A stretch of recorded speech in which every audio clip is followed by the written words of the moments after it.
Hello and welcome back. You guys overwhelmingly voted to continue the Carthage run as Augustus. We did start out with 3 different civs with kind of 3 different ideas in terms of setup, and so we'll be continuing with Augustus. We do have Great Imperial Crown. In retrospect, we would have preferred the Scientific Attribute point, but also very critically we have Corona Civica, which puts us on an odd number breakpoint for our settlement limit in most of the situations, which is great because every time we produce a settler, we're building 2 settlers here in Carthage. Just kind of quick reminder of some of what's going on in Carthage is we are stuck on everything but the capital being towns, which really pairs quite nicely getting discounts building and buying buildings in towns. We have a lot of towns being able to purchase culture buildings in towns. This is nice because it adds diversity, and we can't construct much in cities because we only have 1 city, and plus production in the capital, which allows us to fight very, very well for going for legacy path of culture because we can blitz down wonders very fast. Also, in terms of what we have going on in Carthage is we have our unique district. We are trying to push to get this in every single city possible or every settlement possible that we settle, meaning that we have to settle on the coast. That way we have an outlet for our gold to be able to buy stuff, although it's a little bit less important with Augustus. And then we get 2 colonists whenever we build a colonist. And then we have the most insane Numidian cavalry, which is just it just seems like the strongest unit in antiquity. And so this is what we're cooking. In terms of our start as it stands so far, we're in a really good spot by turn 40 here. Kind of high rolled the map on this run specifically. In our Xerxes trial and our Charlemagne trial, the map was not anywhere near as forgiving in terms of the overall layout, although the resources here are a little bit weak overall. Down here in the tundra, we are currently sitting on 5 cities, and not only are we sitting on 5 cities, we're just 6 turns away from Sicilian Wars, giving us +2 settlement limit, and then after we get that +2 settlement limit, we are going to be cooking up some more settlers. And so this is going to be what we are looking for as we finish the Hanging Gardens here and look to find other places to settle. But so far, the gold income is starting to creep up, at which point we will start to be able to purchase at a really rapid rate different buildings in all of these towns and really kind of increase the value of them, even though we won't be able to get production out of them. Production, of course, being much more valuable than gold, we will still be able to get a lot of gold out of these towns. For our little event here, we are going to go with a codex. We can slot them in the cities, but we're also going to gain a legacy point here. Extra production towards trading settlers is what we have to do. Not that that's all that important here in Carthage. We did get that from finishing the Forbidden City, so now we will be able to, in 4 turns, cook up ourselves some settlers. We are dealing with the Indies in a couple of spots, but overall it doesn't seem too tremendously painful. We are going to need to put some of them down in order to find new settlement spots. In terms of where we are looking to settle, we are looking to settle on the coast. There is kind of an available settle over here, and then we are also looking to settle something a little bit more north. I think we want to settle in this pocket and hit these resources like this, and then hit these resources like this, but we could also settle something a little bit closer and hit these, but then I think we don't get as good a coverage overall as we want. Not exactly sure. We're just trying to keep a look and keep an eye on things. Once we put these guys down, we will be able to settle over here as well, though. Looks like we have a friendly inland city-state here, and maybe we don't even want to disperse these guys. If we disperse these guys, or if we keep these guys around, they will brick other people from settling more inland, which we're kind of okay with, but we do have a settlement here in mind if we do disperse them. That will at least be somewhat solid because we will be able to put our unique district on one of these lakes down here. We do unlock Writing 2. The main point of this is we want to be able to steal technological achievements. We'll just take a look at where our technologies stand. I do believe we have some early tech like sailing unresearched, and so what we could do is we could leave this open so that we can get the full sailing through. I think that we're going to do that as we make a little bit of a line towards masonry, looking to get both of this unlocked in the monument and then the Numidian cavalry unlocked in the wheel. And we will also try and steal technology. We can steal it from anyone because the AI likes to research relatively linear, so we don't necessarily have to look and take from the person who has the most science, but we'll take a look at who has the most yields anyways and think that, okay, we could go after dear Ashoka here, and we'll take have a little consideration of who we would most like to piss off in terms of what they are going to be able to send us. I guess Ashoka, or their position here. Ashoka does have a coastal city that is probably decent for us, and maybe we could take his capital, and with the seizing of the capital, maybe pick up some wonders, which would allow us to help with the age progress here, because we only have one city with which to build wonders. And so I guess if we rumble with anyone, he's also contiguously kind of attached to what we have going on. If we are going to rumble with anyone, I guess Ashoka is reasonable, so we will look to steal his technological advancement.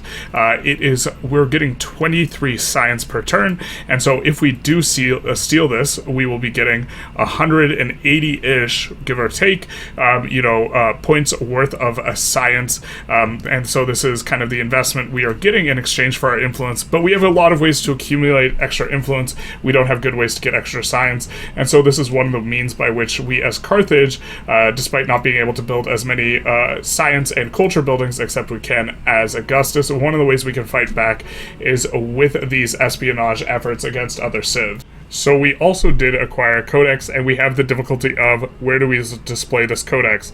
Well, we can acquire codex displays in the capital just with a couple of the science buildings, but what we are going to prioritize, because this will yield us 2 science, is researching this in the mastery as well, because this will allow us to get 1 extra codex slot, and so it is a nice little way by which we can get effectively a 10% boost to our current science output. So probably letting the gold stockpile a little bit too much, but didn't want to necessarily spend too aggressively with the boats kind of facing down the capital.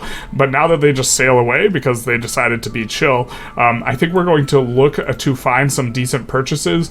If we think of it in terms of a yields ratio to output, and kind of round up to the nearest 50, we have 5 units of 50 in order to get what is a pretty good amount of yields in the altar. And we also have 3 units of 50 with brickyards or granaries or saw pits in order to get yields. And so we're going to look around, but the expectation here is going to be, as far as purchasing goes, the most efficient purchases are going to be altars here. Unless there's a 4+ brickyard, this is kind of the thing we're thinking about. So Motoya is going to have this nice brickyard. Now what the brickyard will allow us to do, though, if we were to be aggressive about purchasing them, is if we are bricking over tiles, no pun intended, that are otherwise going to be worked by inferior types of yields, or production like farms when we already have relatively high pop, then we can build over them on the cheap. But we're looking a little bit more for yields right now, so we're going to buy a brickyard. We're going to buy it here, and this is going to help translate into gold. We'll also keep an eye on Motoya. If Motoya has an enormous amount of happiness from yields, we'll turn the yields on right here. Weren't on quite yet. If we see that we have a lot of happiness yields, we will maybe want to turn some of these into mining towns rather than trade outposts. But the trade outposts are going to be particularly valuable because they will allow us to go over the settlement limit really aggressively without incurring any unhappiness. We don't have too many resources that are giving plus happiness, other than the 2 pairs of dies that we have currently, and so we do want to be a little bit conservative about that. I think that this is the only brickyard that we have at +4, and so the next thing we want to think through is, okay, what resources can we make available if we had an additional tile and can do so without bricking a very good tile. So for example, if we were working this right now, we wouldn't really want to build a brickyard on this because this is a good tile, and it's because it has 2 adjacencies to resources, so we wouldn't want to brick over that. But we could brickyard over that. I think that we're going to alter over that, but that is decent because we don't really want the farm, and this will allow us to get the wine. And there's plenty of other resources in this city that we still need getting. They do have a low population though, so working a farming tile is not too bad for us there. If we take a look over down here, we see that we still have resources here. In particular, the hides are nice, but what are we be bricking? We'd be bricking a woodcutter maybe. That would be a fine enough thing to brick, but we'll just keep on taking a look around what resources we can gain. In particular, cotton's going to be really nice. We can brick this, but this is an example of a good tile. This is a tile that is going to be really fantastic for 2 resource adjacencies, and also we are going to want to use this tile to bridge over here to be able to gain a decent square for our unique district. So I think what we're going to do is we're going to take an altar, we're going to place it here, we're going to get rid of the farm because we are already relatively high population in this town, and the altar can be built over. It doesn't scale well into later ages, and then we will, with that, take a little bit of a consideration about how we want to work our way over to the cotton. I think that long term we are going to want a saw pit, possibly a sawmill in here, and so this will be a good shout, bringing us one step closer to the cotton. We could take another look and maybe look to brick another tile. Like, for example, if we bought a woodcutter here, we could get this, and then the next opportunity be able to go for that. But I think that we will refrain from now. I think we would rather get working on this happiness tile. If we take a look, we are currently in a celebration, so this will yield us 10% additional culture right now, and so we will go for this altar. We'll slap it down here. Actually, let's double check. Is this brickyard really good? It's fairly solid. We could do a brickyard and save the altar, because we know the altar will be good in a lot of squares. And so, for example, if we wanted to use this square to bridge on over to the tundra, something like this, we wouldn't want to put a timeless or an ageless building here, because this is a good square. I think we're just going to use the altar here because it's just a little bit more efficient on the gold. Brick this tile and be able to pick up for ourselves that which will yield us a little bit of extra gold. But this is kind of the heuristic that we use when we're looking for places to build. In general, the altar is going to be a little bit more efficient overall, especially because we don't have that much science and culture, and so being able to get the altar, this has 1 production on it. It also has 1 science, 1 culture, and 3 happiness. So we are going to need at least a brickyard that is like 4 in order for it to start looking as good as the altar, but probably 5 to be better, something like this. But the happiness is not quite super strong just yet, and so it's really about the science, the culture, the production, the gold, and to a lesser extent of this here. But the gold is the equivalent of a production in one of these towns for us as far as things go. So that's going to be, we're going to be looking to alter up these places pretty aggressively, unless we are gaining extra resources. This is the benefit of the brickyard. We get to push for the extra resources in all of these towns just a little bit faster. So we had the choice between a economic attribute point or a militaristic one. We went with the economic one, getting +1 gold per age on city halls. I think that it would be nice for us to be able to get towards 3. We're not going to do that this age, but also the 5% repeatable, planning on going Spain, planning on getting a ton of flat gold and translating that gold into other advantages, or getting multiplicative effects on top of our flat gold does overall seem attractive. But the militaristic does have a pretty good kind of output in terms of the +1 settlement limit. We'd be pretty pleased with that as well. But this will incidentally give us on all of our city halls +1 gold. And it is important to note that despite it being called a city hall is present in towns as well. We could see in the capital we do have a palace instead of the city hall. But if we look at any of these other towns, for example, despite them being towns, they have the building City Hall. So the City Hall will be generating +1 gold now, which is going to be helping us out to be able to buy more buildings. So just from that, we are getting +5 gold, but it's about to be +7 gold. Rethinking a little bit where we are going to settle here, I think instead of settling down here, we're going to settle on this tile here, which is going to hit the dyes. It's going to hit the silver here, it's going to hit this marble, it's going to hit this marble, it's going to hit the silk, it's going to hit the ivory. So that's going to count at 1, 2, 3, 4, 5, 6 resources. We're going to miss out on the salt and the fish, and we will have this singular coast tile available for our unique building, which we will just need to we'll need to do some creative constructing in that. I think we're going to need to buy a key and then 2 other building suites down to here in order to get to this coast. But this is more than doable, and these tiles are not our insane tiles. They don't have double resource adjacencies. They don't have mountain adjacencies. We'll have a double mountain adjacency for ourselves there later, and so that will be nice. I think we're not going to settle in here anymore just for the 3 resources, especially because I think us choosing this guy, we have a ton ton of accumulated influence. I think us choosing this guy is kind of an attractive approach right now, especially because we don't have, this will allow us to help us with the science overall, and this will also block anyone else from settling near here, which we don't want to happen, and also we will be able to trade with them eventually in order to pick up the silks. So I do think this kind of plays pretty nice, and we will be able to keep this up in the next stage because these guys will be friendly with us next stage, and we will be also looking to develop a lot of influence over time. I think that this is good. I think we maybe still disperse this guy, but I think we're going to send this out. This might be a mistake. I might be just like getting trapped a little bit by spending influence in this way when it is pretty efficient in terms of espionage. But our other city that we are going to be going for is going to be this one, which is going to be a 7 resource city.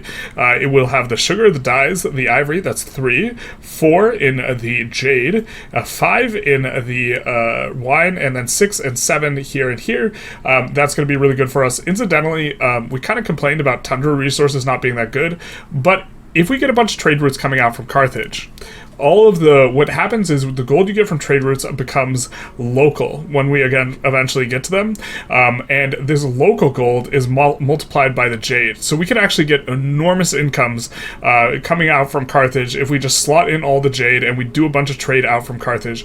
We're going for their building, which makes our trade not able to be kind of breaking down, and we also get a bonus in the capital, sorry, not this one, a bonus in the capital from our civics. We will eventually get +3 gold in the capital, I think, when we are trading out from the capital. Is that not? Yes, here it is, +3 gold in the capital for every trade route from the capital.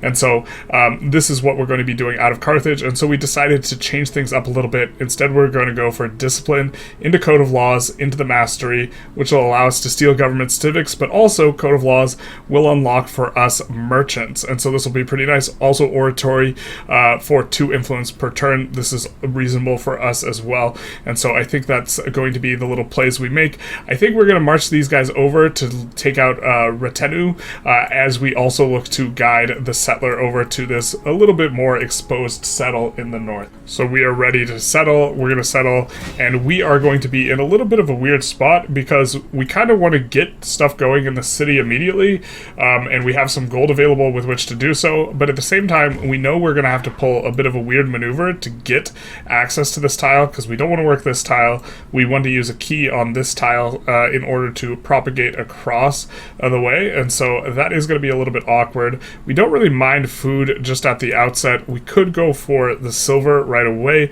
but I think we're going to take the food here, and also we are going to keep on scouting over here where there is a pretty good gold resource, and so I think that it is possible that we move a settler up here, all the way up here, in order to settle just relatively proactively before we have available the extra settlement limit from both entertainment and organized military. So we do pick up monument. We were holding a little bit of gold back because we knew we wanted to select monuments and get them in. In particular, we know that they're going to play better in towns with the mountains because the mountains are going to have adjacencies for these monuments. They're going to cost 240, so relatively expensive, but they're going to really help us out to get some culture stuff through, and we want the culture for the steel civic and also to be able to get our merchants up and going. So we'll take a look at what we can complete in here.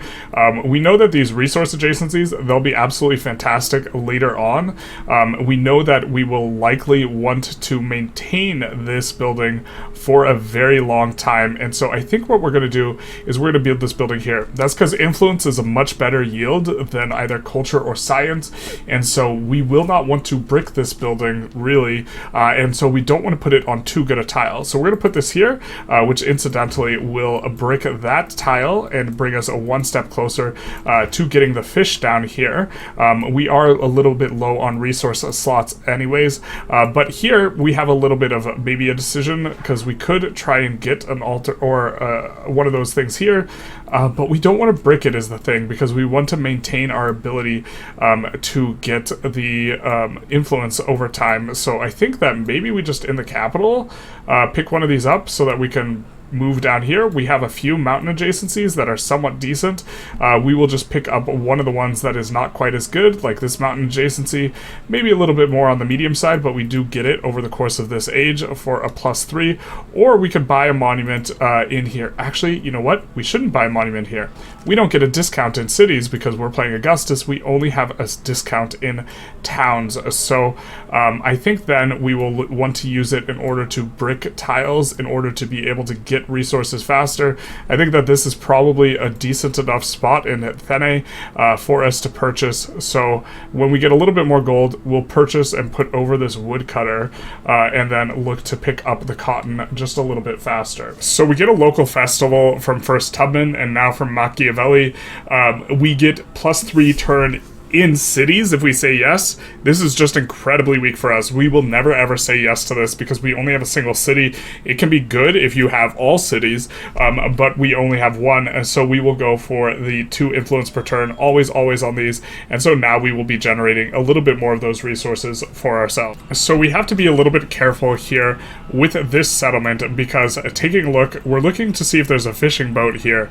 Since there's not a fishing boat here, there's nothing here. When Axum grows in 5 turns, they won't be able to grab this iron tile. This is critical because if they grab the iron tile, 1, 2, 3, they will be able to pick up the ivory, and we would need to make a particular move just to be able to pick up this ivory. But since that's not the case, and this city's already reached its full border length, we'll just be able to settle this right away and get going towards something of a reasonable expand. I think what we're going to go for first is maybe going to be these camels down here, which are going to be really useful to us, but maybe we just look to push up towards this tile to make sure that we lock in this. I think that with next turn we will maybe be buying a monument. I think here would be a fine square for the monument, and then once we pick up this mining tile, then we will have locked in our ability to gain the ivory. We currently can't afford the monument, but this will be a fairly solid monument as well, generating us culture as well as influence. So influence and also the influence sync that we seek, which is the level 2 mastery here for being able to steal the government civics. So our espionage is complete here, and we get the full technology. We get a -4 influence penalty for 10 turns. So in the end, this is costing us maybe 120 influence, and I think it ended up yielding us the worth of technology of something like 180. So a little bit expensive, but that's because we were less than optimally successful, but we do get the tech for free. I think we're going to now put that in on Tubman, Steel Technological Advancement, and now you can see kind of where we're coming from for wanting to generate more influence. You see the -4 on there, and that's kind of why we are going for the monuments over the altar. Altar looks like it just gives more yield, but the Diplo is worth a little bit more, and this is going to be a relatively strong one on in here, and we will lock in new in tax on wine. Or production in the capital. This is a little bit hard to evaluate. We're gonna have a lot of production in the capital. It's gonna last. This age is gonna last more than 50 more turns. Production's more valuable. I think we're gonna go with the production, but here we are going to be able to grow out, and we will pick up all these tiles for ourselves. We do pick up a milestone here in the capital, producing another wonder. It's going to be our unique wonder. It gives +2 gold, and our settlements or our trade routes cannot be raided. Really not that high quality wonder. It also gives walls in our city. That overall is not going to be that strong. Since we have a difficulty getting science yields in general, we're going to want to look towards getting a science thing in this city, and we have some options. So we have 2 5 tiles or 2 5 squares. This square, which benefits from the wonder and the resource, and this square, which benefits from the wonder and the resource. Now, we would be peeling squares, quite a few squares, off of Matoya, in the sense that we would be denying Matoya to be going for this assault.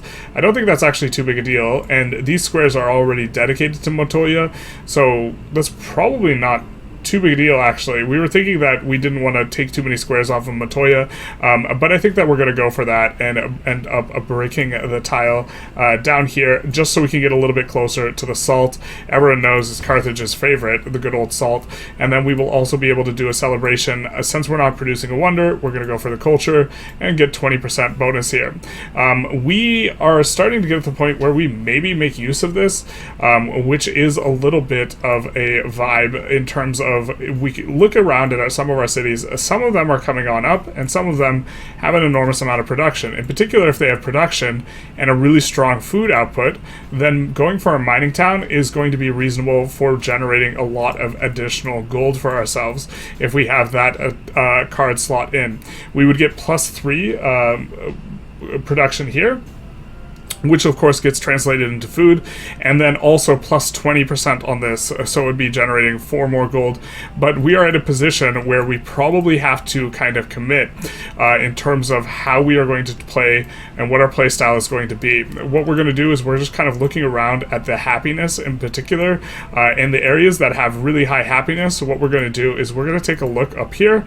We see that Hadrumenten and Moya have an additional happiness kind of item, but Thenale is generating kind of its own happiness. It is at 11. We could take a look at the yields. We want to be a little bit careful with this because what we declare is not going to be possible to undo. We are getting a decent amount from buildings because we have an altar. We have a decent amount from these natural yields because a lot of tiles have been improved. Notably, one of these is the wine here, and so I think that because of that, we can risk maybe going for the mining town here. If we go for the mining town, we'll get +3 gold from this, and then after we get this in, we will be at 20 gold, right? And then if we get 20% extra gold from mining towns, that'll be an additional 4 gold, so it'll be +7 gold per turn. I do think that this is solid enough that it's probably okay with the commitment, but man, oh man, if we end up going too over the settlement limit, we're going to start running into problems if we don't get villas. And also at our age end, we will maybe have a little bit less buffer. I think we can go and make a little bit of swing for it, and we will go for that there. And then we will also go for the social policy slot that is going to be able to help us out and generate more of this. We're not going to go a single fishing or farming town, though. We don't need that ish. Food just falls off really hard. And incidentally, Carthage now should be generating a little bit more food. We have 12 coming in from Athene, which is going to represent, in terms of percentages, a 250% relative to what we were getting before. So Carthage will be growing a little bit faster now. We're going to finish production here and then probably pick up that salt shaker for Carthage now that we're getting a little bit more growth. The first town is going to be pretty valuable in that regard, and we'll keep an eye on towns that do have really good food yields, or sorry, happiness yields, and keep an eye on turning those in particular into mining towns. Specifically, we can roll happiness on a lot of these tundra tiles, so it's going to be the cities in the south, and these ones do look pretty good for going into mining towns anyways, as we have a lot of mining yields, but like in particular, this town I think doesn't have a altar, and if it had an altar, this altar would be... Does it have an altar already? Man, why is it not as happy as the other one? Or anywhere near as happy? That's kind of interesting. We are getting -2 from the monument in terms of the happiness. I guess that's maybe something to keep in mind, and maybe we have to avoid some buildings in Thene. I didn't even think about the upkeep, and so maybe that comes back to bite us. We've also been shooting this ship for like 5-6 turns now, and you guys will get the sweet, sweet dopamine rush of watching it finally get destroyed. Godspeed. To the bottom of the ocean, and by ocean we mean river. So we want to gain access to this lake tile here for our unique district, and since we want to keep the monument around for a while, I think we can put it here and never overbuild over it, and then put the villa there as well, and that'll be pretty nice because with 2 of those stacked together, it will give +1 culture and science to the capital. And so I think that this is probably a reasonable strategy, so we're going to go with this, and we're going to build the Kothan first. If we get access to another wonder, we'll switch over to the wonder, but we would rather have the production, especially now that we have towns feeding food into Carthage. Okay, so we have gotten all of the resources here in Motia. So I think what we're going to do is we are going to make this one a mining town as well. We do want to keep an eye on the trade outpost, generally speaking, but we have 2 dyes resources to help out with the happiness front, and there are now 3 mining resources here. So we're going to be sending the food on over to Carthage, and we're going to be boosting up the gold income just a little bit here as we start to like lean into buying more buildings. We were having happiness troubles over here. What we did is we bricked the tile here with an altar and started to mosey our way down to picking up both the camels, the salt, as well as this wine here to help out with the happiness. So pretty straightforward here. We get a quest for creating a wonder. We've already completed that. I don't think we want the warrior in Carthage. This is going to be a cultural attribute point, way more valuable, especially because we haven't gotten the first point yet, although the later points would be just fine with us as well. But this is going to increase our culture output by quite a lot. Now we're starting to get a lot of culture from being on the tundra. This is kind of working out well for us. I think that the card that we selected gives us a bias towards tundra, and so maybe this card is still okay because I feel like we're doing kind of okay on the culture and science, really doing okay on the culture, and we are also going to be, hey, how'd those get there? Oh, that's from us completing the tech. Well, in terms of what we want more than anything else gold. We secondarily want, like this cotton would be really good. The science, percentage science would kind of be okay. Not exactly what we want. I think that also pretty valuable is the stuff that we can't slot up this here with Athena. But in terms of who we think we might end up fighting is maybe the question we should ask ourselves a little bit more. And I do not know the answer to that question so much in terms of, well, the person who's most upset with us is Tubman. So I suppose we do not want to trade with Tubman, even though she has the highest resource yield here. And so I guess that leaves us with you know, either sending all the way up to Athena, or we could send up to Athena. It's pretty quick. So we'll send the first trade route up there, but we are going to look to kind of trade route max as best we can here. And after we finish this district, we are going to work on a merchant, I think, over finishing the dockyard. Although after the dockyard, or after the merchant, we will go for the dockyard. So this is what we got coming on up in the capital.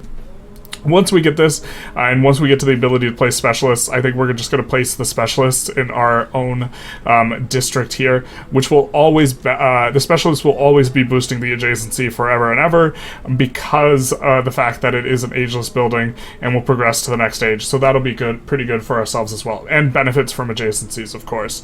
And so in this way, we can really boost the production in the capital too. For our commander promotion, since we are on the complete other side of the world from Ashoka, and once we eventually get our cavalry, we won't really need combat strength anyways. I think we're going to go for maneuver, just to simplify any sort of logistics we're experiencing. Trying to take out this camp here. In fact, we did take out this camp. I don't remember taking out that camp.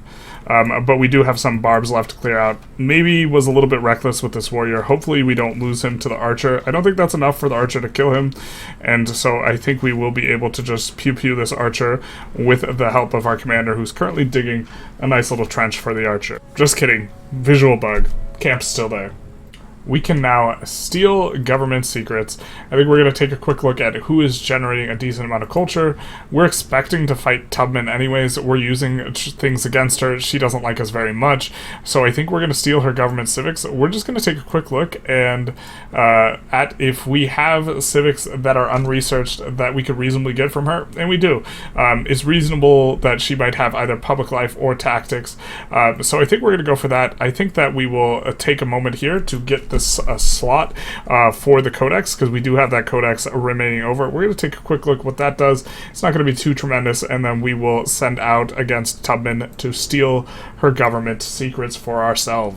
Our technological stealing efforts pay off very handsomely against Tubman here, which does unlock for us the research of the currency here. This would be 11 turns for us. That is at 30 turns here. That's around 350 science. That is quite a lot for us to generate with the investment of 80 influence. We don't have enough influence to send yet another one of these, which is why the thing we are investing in and saving for currently currently, as things stand, is going to be monuments, and we're generally going to want to place monuments in squares where we are going to want to keep them for an extended period of time. Like here, we only have 2 mountain adjacencies.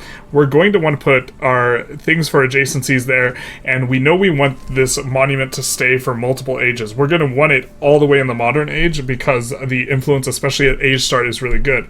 So we're going to brick this tile here, and so this will help us to be able to keep up on sending those out as quickly as possible, and it'll also allow us to try and get to the coast for us eventually putting down our Cothin. We do have a little bit of some action over here.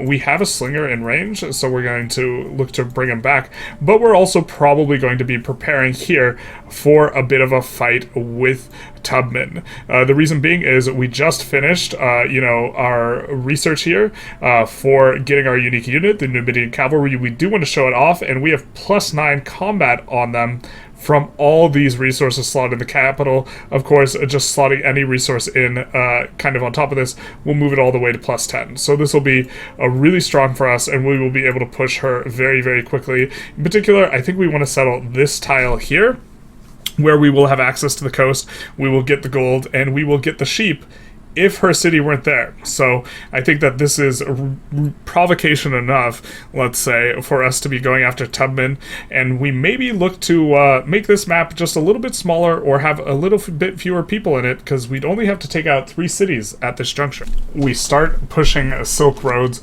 We do have to be a little bit careful. I think that it's possible we don't want to trigger the absolute golden age for this and look to really drag out this age a little bit, although rushing down the age maybe also makes sense, but in particular what we're going to be doing is we're going to be making sure that we push food, in particular on the smallest of these settlements, and really try and bring them up a little bit better, so that they can be transformed into towns. In particular, I think we're going to go for happiness towns at this point.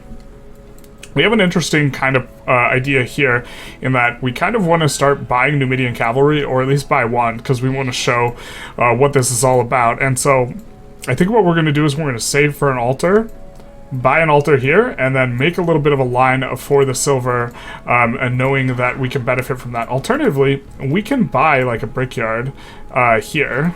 This is not going to be a terrible brickyard. We know that we're going to be using several mines out of the city. We have the marble here, marble, mine, and this is not like a tremendous tile in terms of adjacencies. It's got 2 river adjacencies, 1 resource adjacency. Really don't mind putting ageless buildings here. So why don't we just buy a brickyard so that our very next growth here can be this. The brickyard is going to be very efficient in terms of grabbing tiles as quickly as possible relative to other outcomes, and this is also going to be a nice tile for the amount of gold that it generates.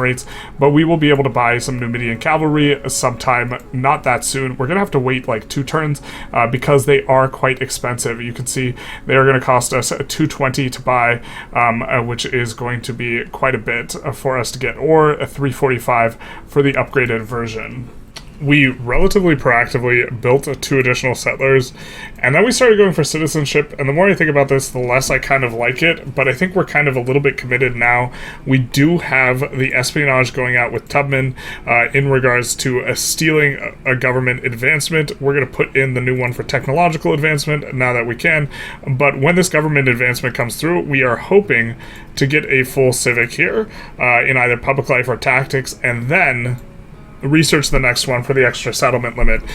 We are probably going to go over the settlement limit, looking to settle 8 and 9 when we only have 8 settlement limit. To that end, we're moving these guys into position, looking to snake over here and also scout over here and figure out what's up. We do want to settle this town here, we know that, but there's one near the Wonder somewhere that we maybe want to work out, and so we are going to also look on over there with our merchant, making use of him as a scout, because we can't really do another good trade with anyone other than Tubman in this current situation here. She's our only trade partner, so maybe there's an argument for us playing nicer with Tubman. As a result, we're going to get the wine with this guy, but this guy's only founded 1 town, which I suppose kind of works for us to some extent, because we could trade with him. We could also take him off the map, but he already really likes us, and so maybe leaving him at 1 town is going to be a nice little shout. We do get wealth flows through the land like river, offering priceless nourishment. The only nourishment us and people like Crassus demand, we will be able to go for this. I think that what we are going to want is we are going to want to go into gold purchasing towards all settlements.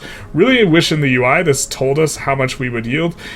We are not going to have that many trade routes though, so almost certainly this is going to be better for us for this age. I don't know if it'll scale better for other ages, but the AI kind of being a little bit slow on settling cities / losing cities. Tubman settled over here and then lost her city to one of the neutrals. And this is going to look like an absolutely amazing city here that picks up gold and like other stuff too. We're just gonna have two really good cities looking like it's gonna be coming in here and here. And also having one city on either side of the continent does feel really good in the exploration age, because it usually means you can buy a boat or something like this in order to get out of both. So that's going to be pretty good. We maybe even want to think about, you know, the settlement even after that coming in here does look pretty nice, picking up the iron and all these resources in terms of up to settlement 10, but we will have to go over the settlement limit for settlement 10. But things are looking really smooth and nice, kind of no hiccups,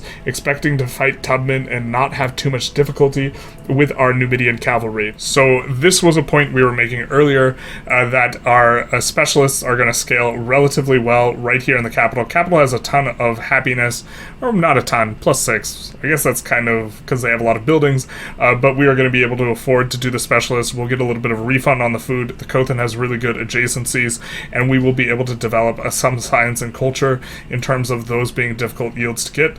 We also got a nice little migrant. We were waiting until our growth event before doing that, because that's going to increase the amount of turns it takes for our next growth event. We are likely only going to have one more growth event of this in this age, maybe two, even if we're promoting various towns. So here is the point at which we start to fall off pretty hard, because one of the things, or one of the really great ways you gain value here in Civ 7 is upgrading towns to cities, and transmuting the production you are turning into gold into real production and buying or building really nice buildings. It costs 4 times as much gold to buy a building than it does to go after it the other way. To be fair, that's like basically cut in half from our bonus towards the gold purchasing in towns, paired with you know, a couple of sources of gold. And so that's well and fine enough, but it would still be better as production if we could turn into cities. We can't turn into cities, and so it does take a little while for you to recoup the cost of turning into a city, but we are entering the point at which we are going to backslide a bit, because we aren't going to grow much as Carthage. We're going to start turning things into no longer growing towns, but rather towns in order to get more gold yields, and we are just going to kind of, maybe there's an argument here as Carthage in a general sense to pushing for faster end of the age, because we are going to stall out here. But I think we do want to get those several other cities down, kind of put down, and then I think that we generally would rather go for defense, or actually let's go for assault here. And just kind of get the first point of maneuver in order to move around a little bit better. Is this bugged, or is it really truly here? Who knows? Nope, they still appear to be there. They're just being a little bit sneaky. Everyone can be a little bit sneaky sometimes. I think we do want to disperse them. I don't think they kill us on the crackback here, and so we will go for a disbursement. And I do think we get a militaristic attribute point for our troubles. We will go for the free war support, which is going to be nice for us. And we will get 1 specialist cap in Carthage. Shout out to that. That is pretty good. We do want to put our specialists in the main city. We're just going to take a quick look through. None of these give food. We're at the point where all of our food producing stuff we do want to put into towns to help those grow up, but we are in pretty good shape here. Notably, when we get a Numidian cavalry, 1, 2, 3, 4, 5, 6, 7, 8, 9, 10, 11, 12, 13, plus 13 on the combat. So the spying on Tubman comes through, and we do unlock tactics for ourselves.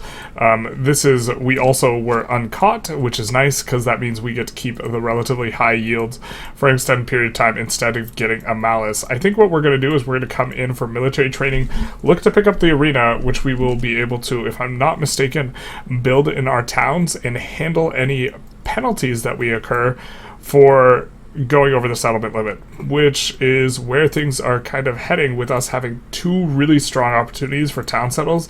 And by two, I mean three, because I can count. I know my ABCs, I can count with numbers.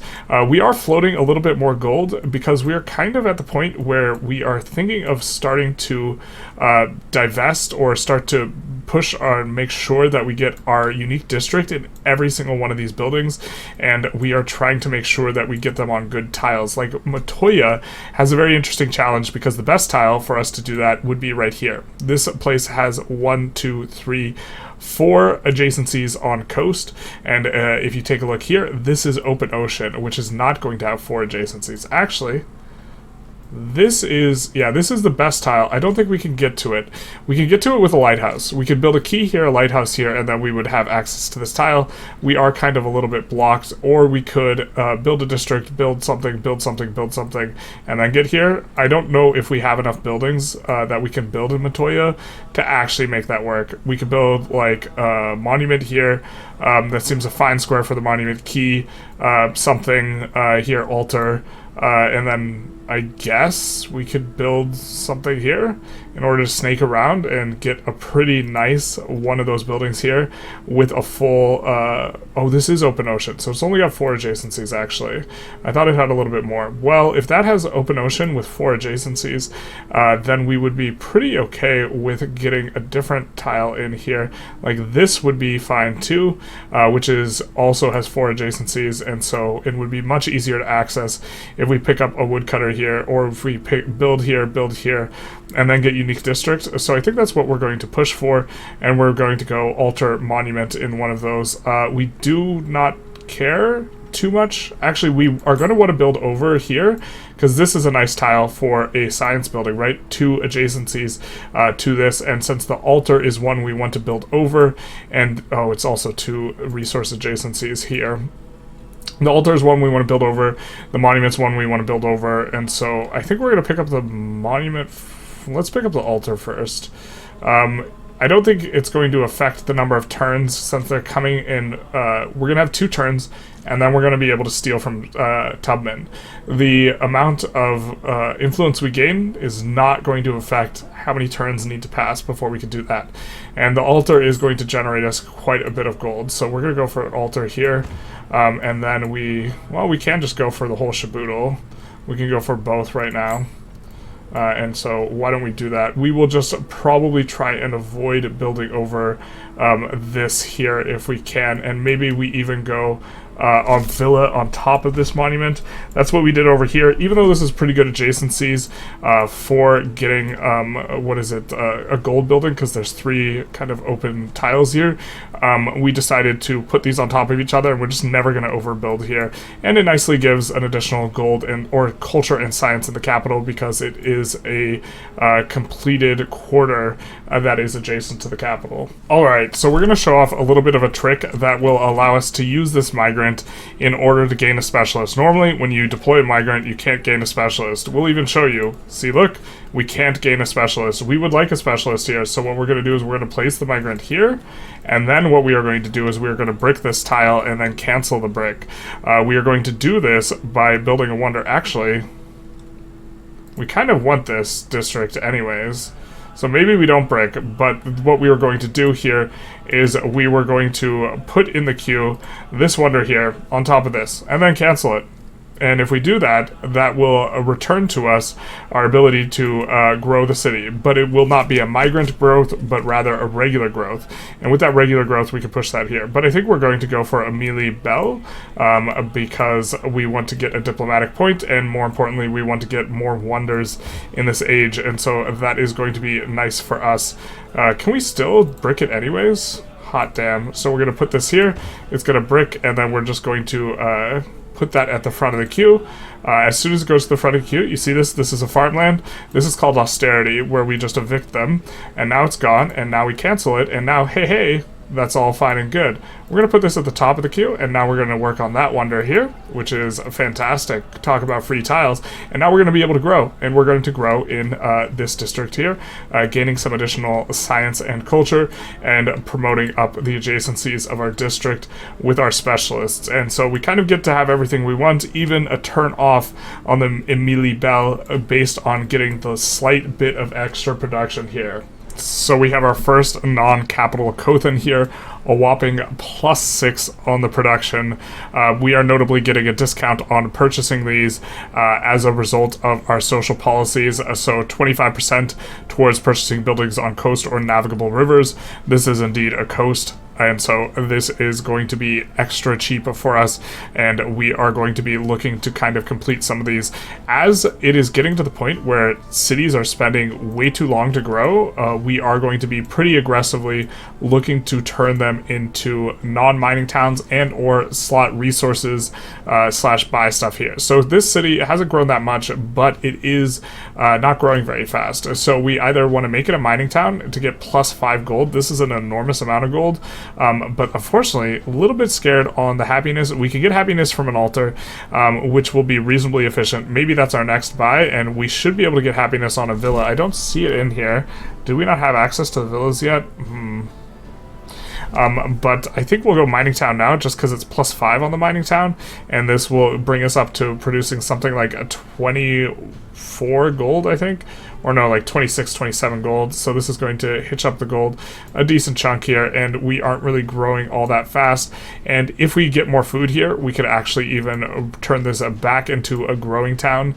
But we do have to keep an eye on the happiness, because we are going to not be able to make too many adjustments if we go over settlement cap, which we are going to go over. So we'll see how things shake out. Incidentally, once we get a bunch of trading towns, we'll be able to trade with the like of Corinthenos, which will also be a good avenue for generating gold. But I think that you know, if your opponents settle a lot of cities, you'll be able to go a lot of trade routes. They're just softies, and they're not going for it that easily or that much, and so we're instead going to settle a bunch of cities.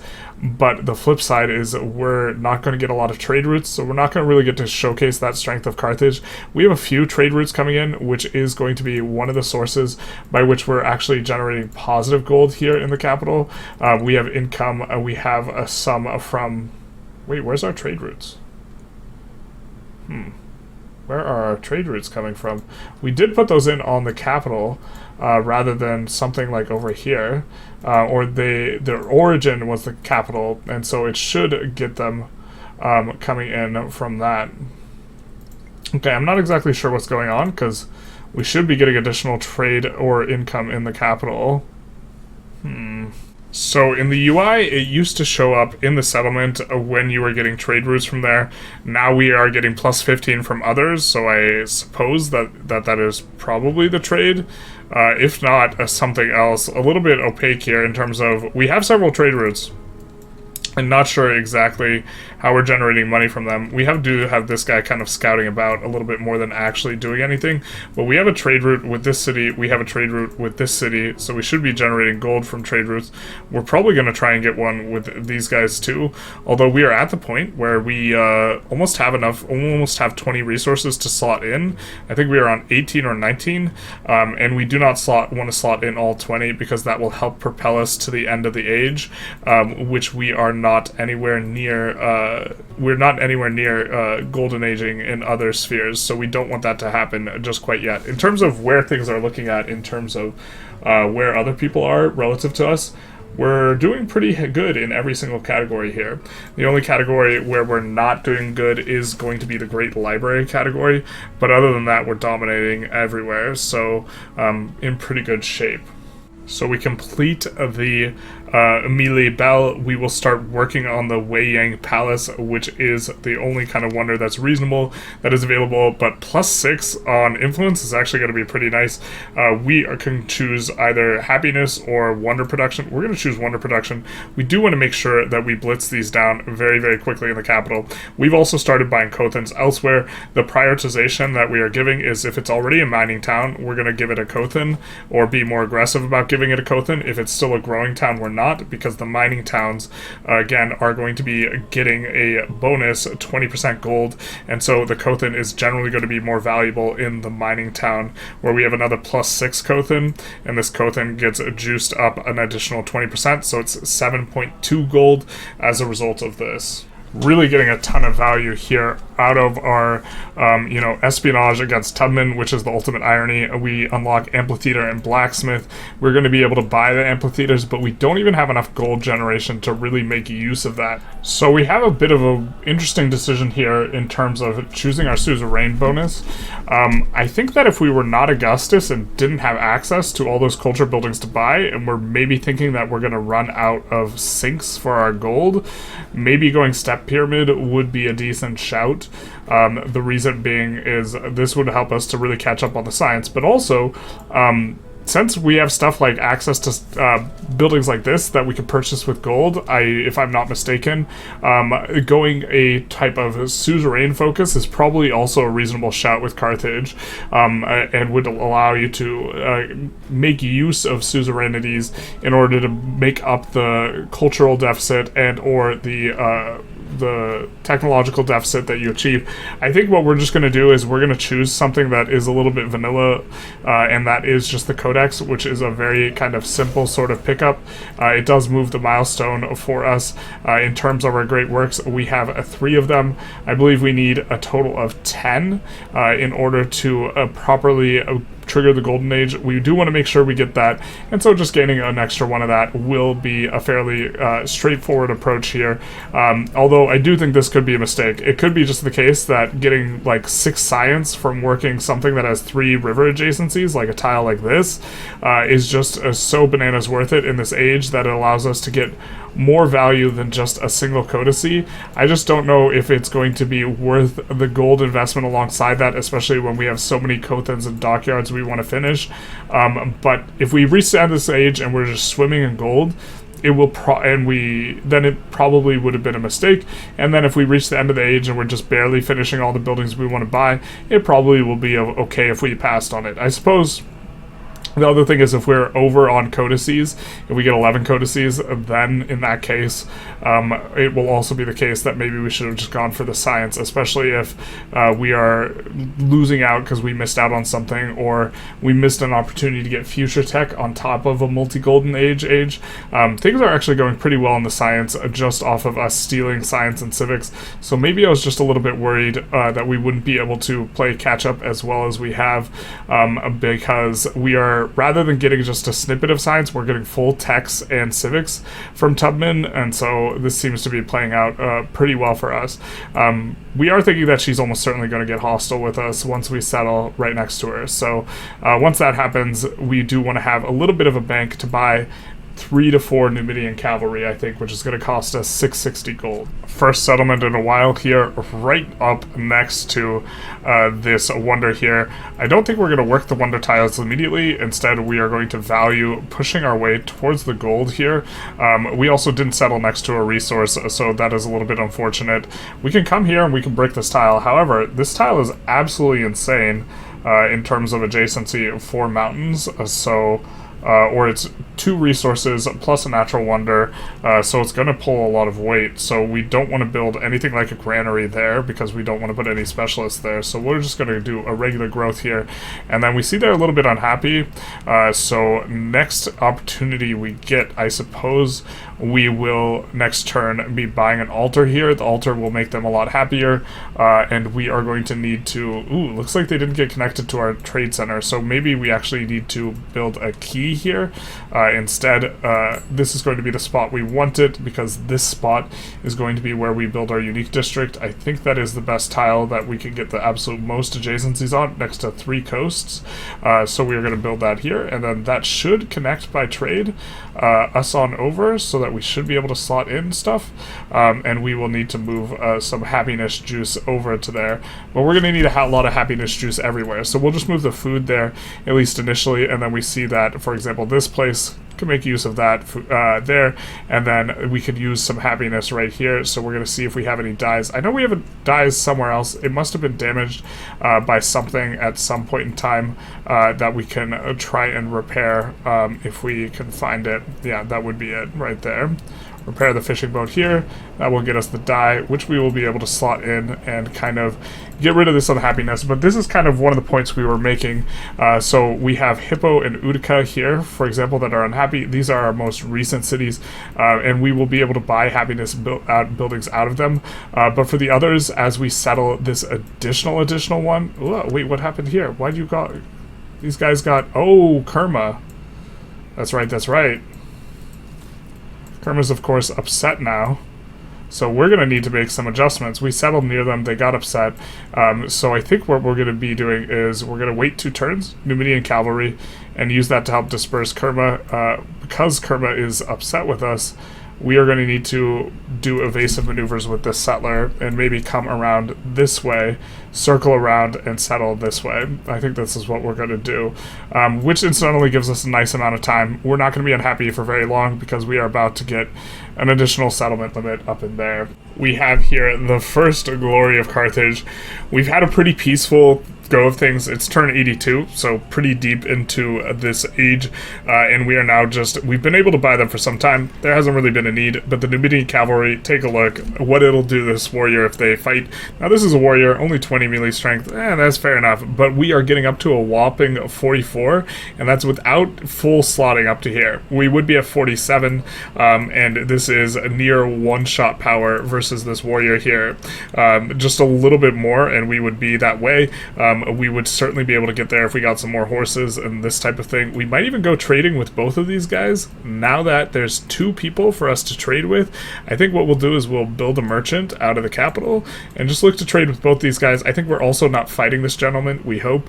And so because that's the case, trading with both of these city-states is going to feel pretty good for us. And Kerma is getting befriended by Tubman. So Tubman's going to be really upset when we both disperse Kerman and also settle next to Argus, and so she's almost certainly going to want to rumble with us, which is obviously going to be a mistake.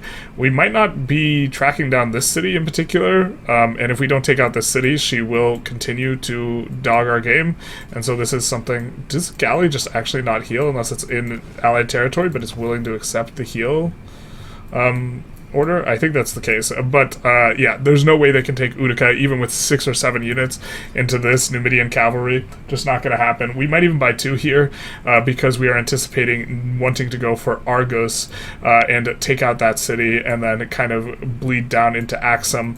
Our general is in position to pick up this ballista that has been slowly moving on over, but we will just move these guys over and get ready for war and want to buy at least 1 Numidian Cavalry out of Hippo.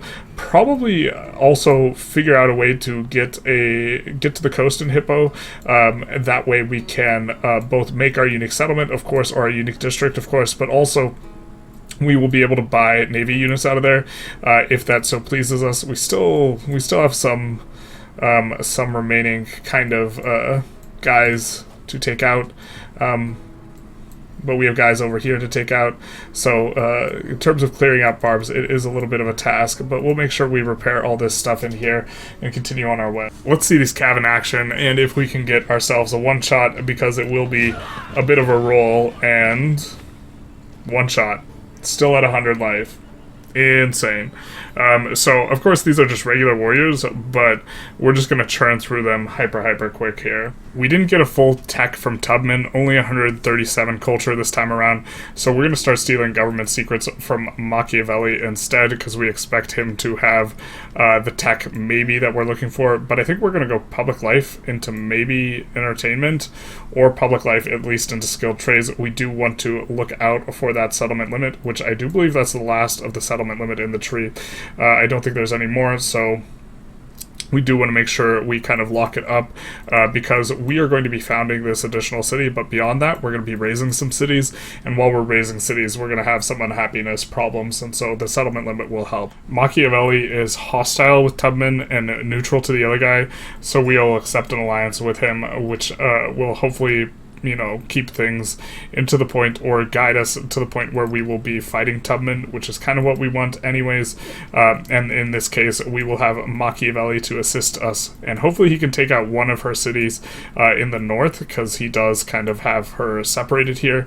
But Machiavelli is boxed in a little bit himself, and so hopefully we'll be able to trade with this guy relatively soon here as well. Okay, maybe we do lose some number of Numidian cavalry, because this is an absolute horde.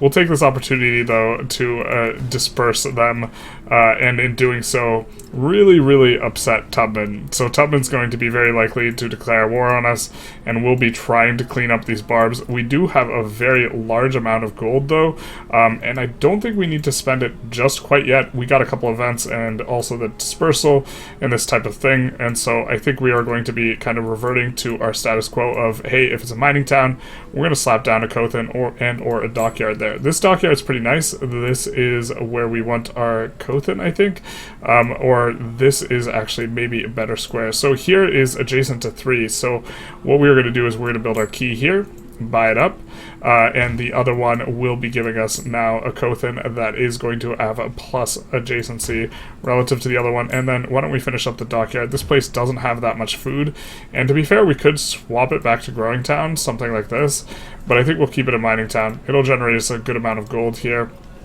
Really starting to creep up here with the gold generation. You know, we've only been over plus 100 for a few turns, and it's starting to really feel like it's snowballing, because obviously we're buying more buildings that generate gold, and also really convenient that we have this gold tile now to be able to buy buildings. I think we will hold off on buying any more buildings until we get this next city settled over here, and just immediately go for this gold tile as well, which synergizes pretty well considering this is like where we're dumping all of our gold. I guess we have the 2 Numidian cavalry, but they should be able to fare kind of okay against this. I mean, this guy's kind of low, but the combat strength differential is just so incredibly massive, I just don't think it matters. We don't even have everything all slot in that we can, because we are looking to make sure that we don't accidentally trigger an end of an age by triggering a golden age, you know, to propel us that much further, because we do want to kind of play things a little bit slow so that we can try and make sure that we go for culture and science. Alright, time to see just how bad, and by bad I mean not very bad, the damage is here. We get pew-pewed a little, oh no, minus 14, minus 12, a couple guys go after us, and then that's it. That's all that happened. And then we will be able to start just kind of one-shotting things. Oh, we don't one-shot that. What a tragedy. What a travesty. We don't one-shot the enemy unit like we do there. So I think that even just the sheer volume of guys that we need to take out, I think that this is where we're going to pick up another Numidian cavalry, rather than kind of back at the home base. And then hopefully that's the last Numidian cavalry we need for some time. They do move pretty quick. It is pretty nice. This guy will need to heal up, but this guy will be able to just kind of clean up back here. We maybe move this guy out through here to try and get a heal up. As long as this guy can one-shot every turn, we're just going to keep going for the one-shots, though. We do have, yeah, we're in pretty good shape. Volcano's no longer active. Sure. Just kidding. Once we were already damaged, we started taking a ton of damage per the damage already taken penalty. I mean, we could get a lot down on these guys, but it's looking pretty grim. I guess we try and fight our way out, down to the south to link up with the other units, but things are looking a little bit bad for us. We're just going to look to take these guys out because they think they could just shoot us and pew-pew us, but things... all those years that the Academy wasted, the Numidian cavalry will take enough damage. We hope that these guys just decide to move somewhere else and just, like, don't come for the cavalry. Since I think we're going to lose at least one cavalry unit, we're just going to buy another one. Almost certainly mismicroed that. The unit is so strong, I guess we just didn't need to go in there guns blazing and could have just looked to accumulate a critical mass of them and then slowly, you know, force our way in there instead of playing it how we played it. But I just want to like showcase just like how insanely powerful these units are. Is they just like one-shot things, especially if we like actually slot in more resources, which we're actively avoiding doing because we don't want to accidentally trigger the end of the age here. I do think we're gonna slot in some food. I think that oh no wait, this is capital only for these ones. For the town resources, we do wish we had more town food resources. Kind of a little bit slim pickings in what we ended up picking up. The towns are starting to really slow down in terms of the growth overall, even with us having a social policy for 25% food in towns. It is really kind of, this is the point where you're transmuting a lot of your towns into cities, and this is like the very sharp fall off point, as also we aren't going to have, full suites of buildings going into the next age. We're just going to have what we were able to purchase. And so, it's maybe the case that you actually want to rush and force the age to end faster, even if you don't quad golden, with the idea that you will just be really far ahead of the AI rather than you getting every single one of these, which is like, in terms of relative power level, that's less important, but in terms of gaining experience on your guy, it's important to, quad golden in this type of thing. Alright, here's to us high rolling the AI being bad at killing Numidian cavalry. Fingers crossed, hopefully we get one to live. No, just kidding. That's a bit unfortunate. I think we should be able to. The choke is a little bit annoying here in terms of us actually being able to get on top of them, but hopefully this will go a little bit better. Axum has been dispersed. That is unfortunate because we wanted it to be dispersed by us. So we're hoping that she denounces us. Don't really want to use our Diplo on Tubman here. We do have an espionage. We did steal tech from Tubman. We did not get a full tech here. So we're going to take a look at who has the most science. It's still Tubman. And so we're going to try and steal technology from her again. We are starting to get some escape velocity in that we are accumulating influence now, which is going to be nice. It's going to be nice to enter the next age with a little bit stored up already. So we just barely pip 200 gold a turn, and we now have Cothans in every single one of our cities. So we have locked in a pretty good chunk of production for ourselves in the next age. Now we will kind of move towards making sure we fill out some of these altars. I mean, it is a little bit late in the age to be pushing the altars, but those are going to help us a little bit, and also making sure that we lock in monuments everywhere, and if we have a little bit of gold left over, to be able to lock in the dockyards as well on top of the Cothans. Although the critical part, the bonus you get for the quarter is not enormous. The dockyard still does have 2 happiness maintenance, but it is going to generate enough gold that it will be nice. It'll offset the happiness, and it'll just be like a free little juice of food, which will transition well into the start of the next age. But we are making sure that we do not push the next age that quickly. We are competing for a wonder. I'm not sure we get it. We're hoping to at least get this far on the legacy path. We're going to need some more science though, and so kind of struggling a little bit though. I think we're going to come for the masteries. We're going to make sure we keep stealing science as best we can. We're starting to not get full techs from these steals anymore, so it is going to put us a little bit behind, and maybe we should have started pushing masteries a little bit earlier. That way we'd have eligible full techs to go, but we did want to go mathematics so that we could build both this wonder and also one academy. But the fact that we can't build multiple academies maybe makes this a little bit less worth it. Also maybe reasonable to have gone for ironworking, except for probably just like, I think this gives us just like +5 combat strength, and maybe it's actually better for us not to do that, because we'd rather have cheaper units than have units that are just 5 stronger when we can make them 5 stronger by slotting in 5 more of these resources. We're going to look to go for a very strong Pyramid of the Sun right here, which is going to have a bunch of adjacencies, and then build out the academy. We are starting to push towards the crisis. We do have at any point in time the ability to push the end of the age a little bit closer as a result of having access to being able to golden whenever we want. I think we could go for this +7, but then we're going to want to build over this +7 pretty quick as a result of the next age, but I think we'll just go for that. Just try and push as much science as possible. Science is really what's throttling us now. We were building the science in the capital for a couple turns. We are about to very much upset Tubman by settling on top of her.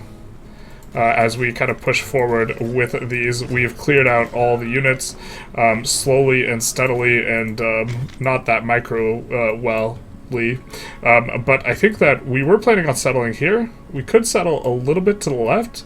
No, actually we can't, because I think the settlement lands, I think we're blocked. Oh, no, we're not.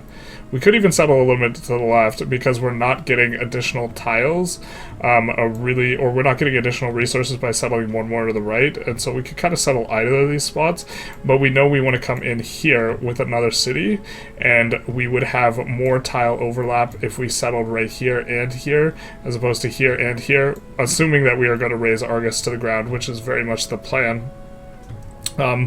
Either case, we will get access to the coast in our buildings. We also have altars and monuments in every single one of our cities at this point, and so this is helping us to crank up, and we are starting to now finish the Cothans in these various cities.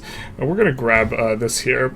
It's not going to be the best. It's not going to be the worst. We're going to also send this galley back in order to deal with this. I think we produce like 2 galleys down here, or a couple galleys. They're going to be really nice when we fight Tubman coming on up into here, because they are really disruptive on the rivers once you start pushing. We have a bunch of gold. We're probably going to take a look at some of the towns and think about buying amphitheaters.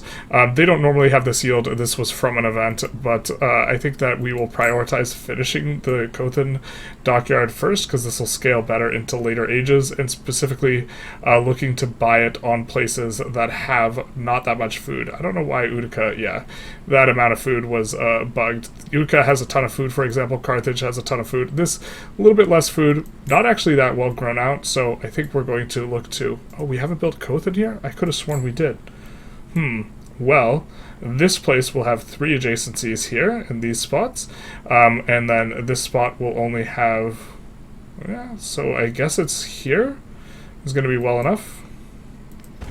And that will free up our ability to eat this tile finally, because that is a really good yield for us, and we will be able to put that in. We will do the counting thing, make sure that we're not going over to 20, because we don't want to trigger the crisis just yet.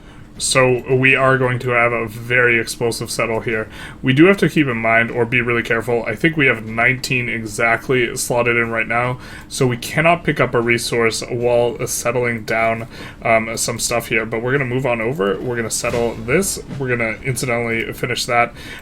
We are going to look to lock in the gold here, and now everything's just a slight bit cheaper, and we are going to be able to purchase a monument. I think we're going to go monument here. It benefits from the adjacency of the mountain. Then we're going to go altar up here, which will be nice, and then we will go into a brickyard. There's a lot of different mines in this place, but mainly we are trying to get to the coast here, and now we'll have a little bit of a think if we want to put our district here or our key here. We can either in this tile place a Cothan, or in this tile place a Cothan. Both of them have 3 adjacencies. One of them is adjacent to a wonder incidentally, and so it would benefit from +1 for each coastal terrain and also for each adjacent wonder. So I think it gets +2 off this tile. So with that in mind, we will go fishing key, which incidentally will help this city grow, and then we will go Cothan here right off the bat. And there we have purchased an entire city all for ourselves. And also, we've pissed off good Tubman here by settling right next to her. So she's going to be upset about that, and so we will be able to make use of that. Now, with our remaining cities, we're going to keep this on Growing Town for a hot second. With all of our remaining towns, we do need to make them trade hubs. We actually got a little bit too, a little bit too aggressive making mining towns. We forgot that the way that we get slots for the codices is by having things be trade hubs. And in fact, we have a little bit of a problem here, as you can see, which we do not have enough trade hubs, this is a big mistake. We have too many mining towns, which is big sad. We have 2 growing towns, so we're going to have access to an additional 2 slots for these. For the codices we have right now, that's going to get us up to 6. In order to properly golden this age, we are going to need 10.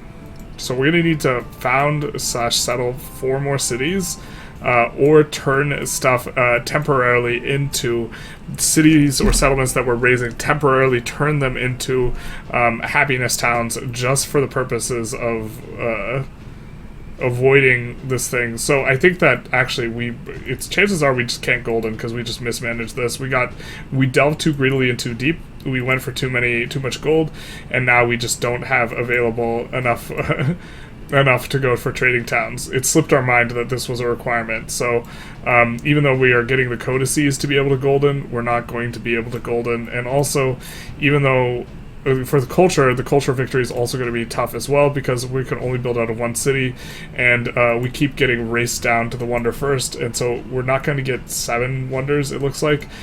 So it looks like we're just going to economic and probably just military only victory.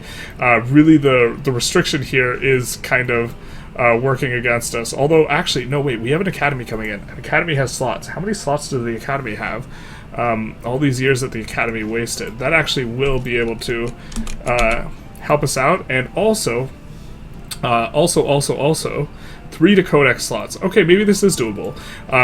So we have 3 codex slots there, but also when we take cities, there are a few of these that have, inside of them already libraries and stuff like this. Maybe we're okay, and we can still golden in science. I don't know about goldening a culture. We can take wonders, but we have to finish a wonder in order to trigger.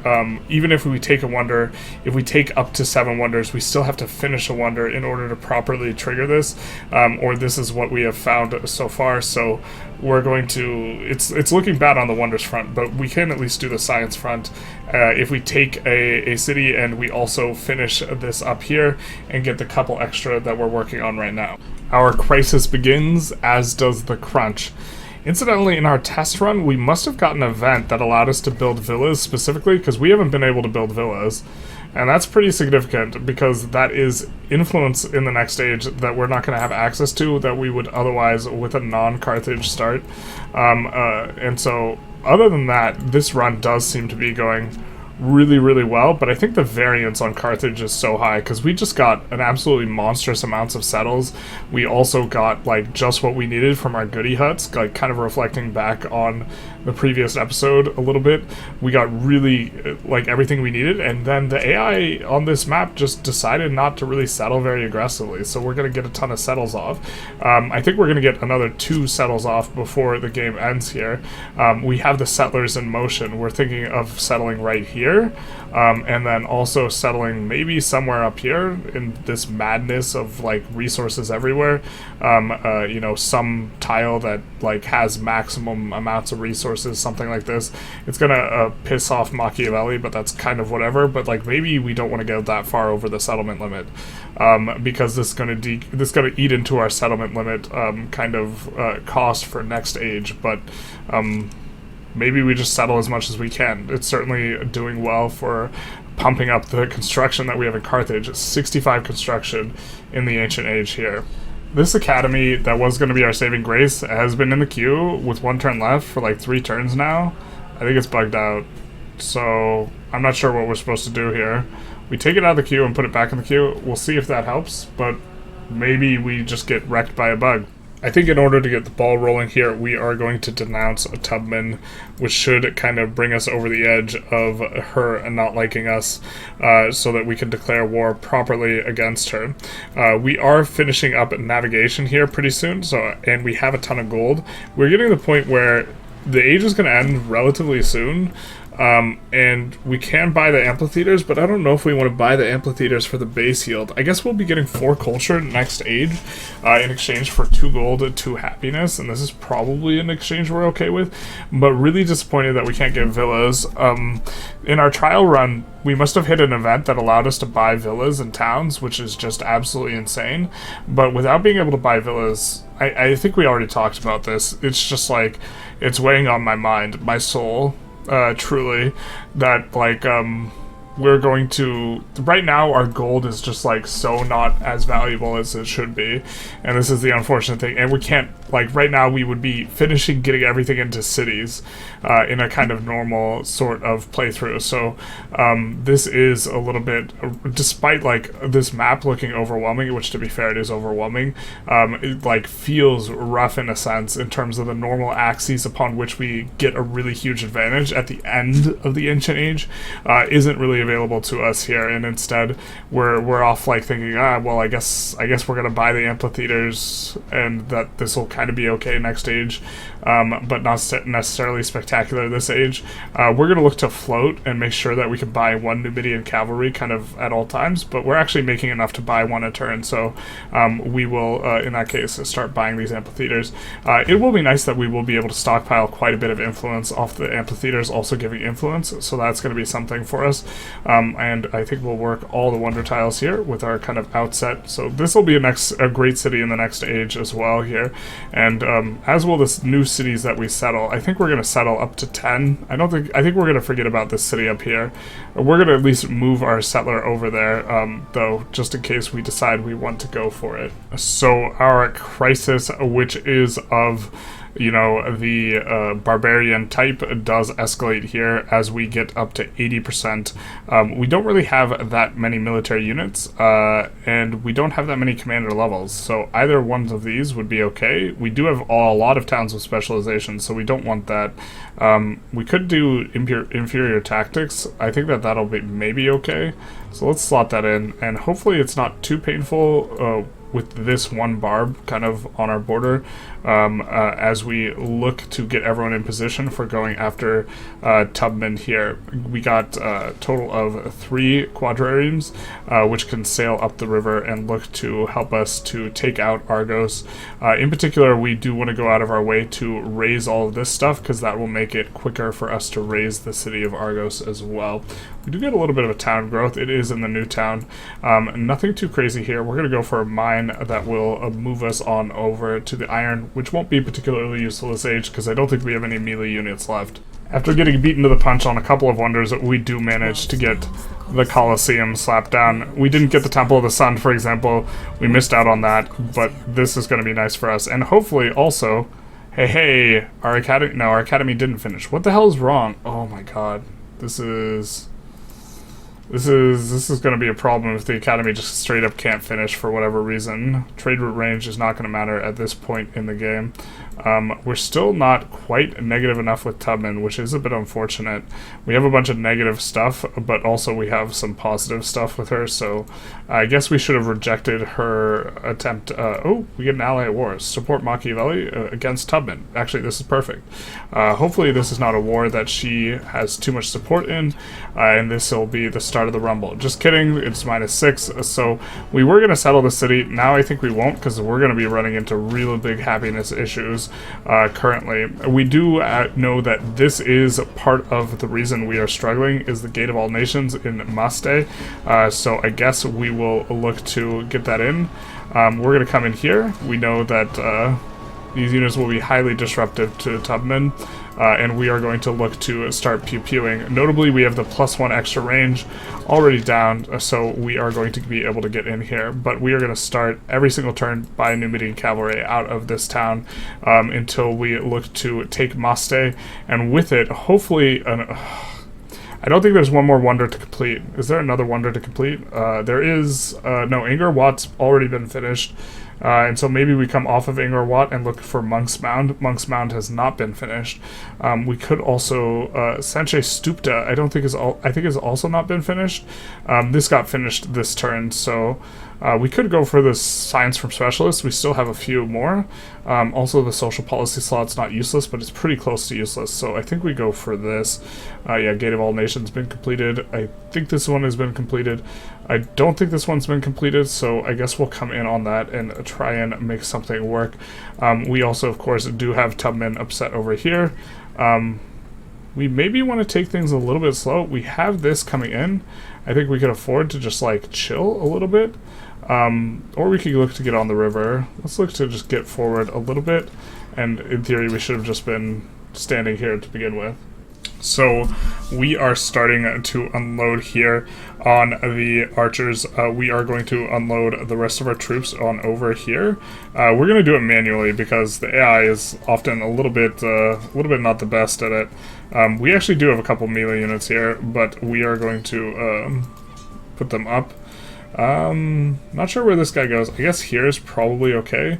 We do want to start actually getting some significant damage down here, but these guys are not doing too much. We need more Numidian cavalry, but we just have like infinite money at this point, and we don't really have that great of money sinks, and so we're just going to get after it a little bit. Let's look to get after these guys, and then the quadrireme, the entire point is that they just are very, very strong on the seas.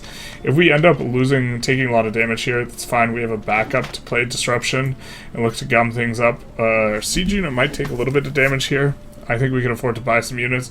This -6 is actually like really significant. You know what we should have done before? We should have done a couple of these. I think that this is going to make this a lot easier on us, and we should have done it before we did all those combats, which is a little bit unfortunate. We will, yeah. So the 37, because we are getting minus war wariness, and we don't have anywhere near as many resources slotted in, so we are going to, next time we get a resource slot available, we are going to adjust and really put a lot more Numidian cavalry on down, because this is something we need more of, or a lot more resources in the capital in order to get the Numidian cavalry nice and strong. So with that in mind, actually, we're going to pull back a little bit here and look to just secure our back line. We know there's another archer kicking around here. We want to keep that settler safe. In fact, no, yeah, the other settler is safe, but he will come out this way. We maybe only settle one additional city. This is probably fine. Ashoka, we will be fine, you know, allying, and now it is going to be a dog pile onto Dear Tubman. And so we want to raise this city, we want to take Maste, and we want to buy our buildings in Maste, and then settle one more city, so we'll be at 11 out of 9, but we have very little time with which to go after Maste here. We take some heavy damage in here, notably our Ballista taking quite a bit of damage. These guys are not going to be that effective on the ocean though, but they are kind of trying to work their way in. I think the Ballista we actually probably should have just put over here in retrospect. So we're going to swap places with the... Oh, we did lose an infantryman. That's not ideal. We're going to look to heal up, but this is quickly becoming a little bit precarious, except for we have the Numidian cavalry coming in. They're not kind of taken damage down yet, but I think we're going to put one in right here with the idea that they're going to fill the spot by the spearmen. The siege unit will come behind, and we will continue to get damage down over there. Here we'll just work up the river. The units just take so much damage when they are on there, despite like them having a really nice -3 war wariness support. They are still taking a ton of damage there because they are on the river, so that gives us a nice little bit of breathing room in terms of an advantage that we can look to push. And then in here we are just going to take out these units behind, really. Taking a look here, we are getting +8, +2, and then -4, so pretty strong showing, but they are getting +8 from being on deity, and so with this, we only have like a slight advantage. Despite being on deity, though, having a really slight advantage is kind of nice. So despite our war wariness and all this stuff, so the Numidian cavalry is still showing up, but we are going to need to shuffle things around. We need a growth to happen is kind of what we need here, or we need to brick a tile that we're working. So for example, this tile here, we could brick this. Do we have a resource to grab? No. Just suffering from success, we don't really have resources to grab. We need to acquire a resource somewhere in order to be able to work a new tile. This can be improved with a quarry. It's not yet improved with a quarry. Can we break a tile here? We can break a tile here.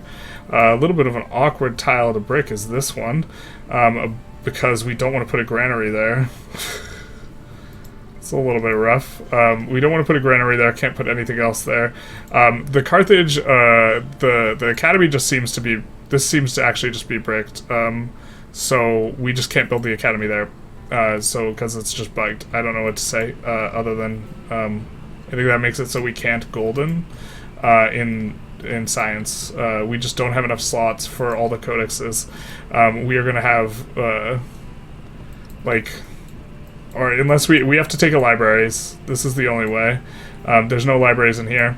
And I think there's like a library in here, but there's not. Ooh, there is an academy. So I guess Maste is our only hope then.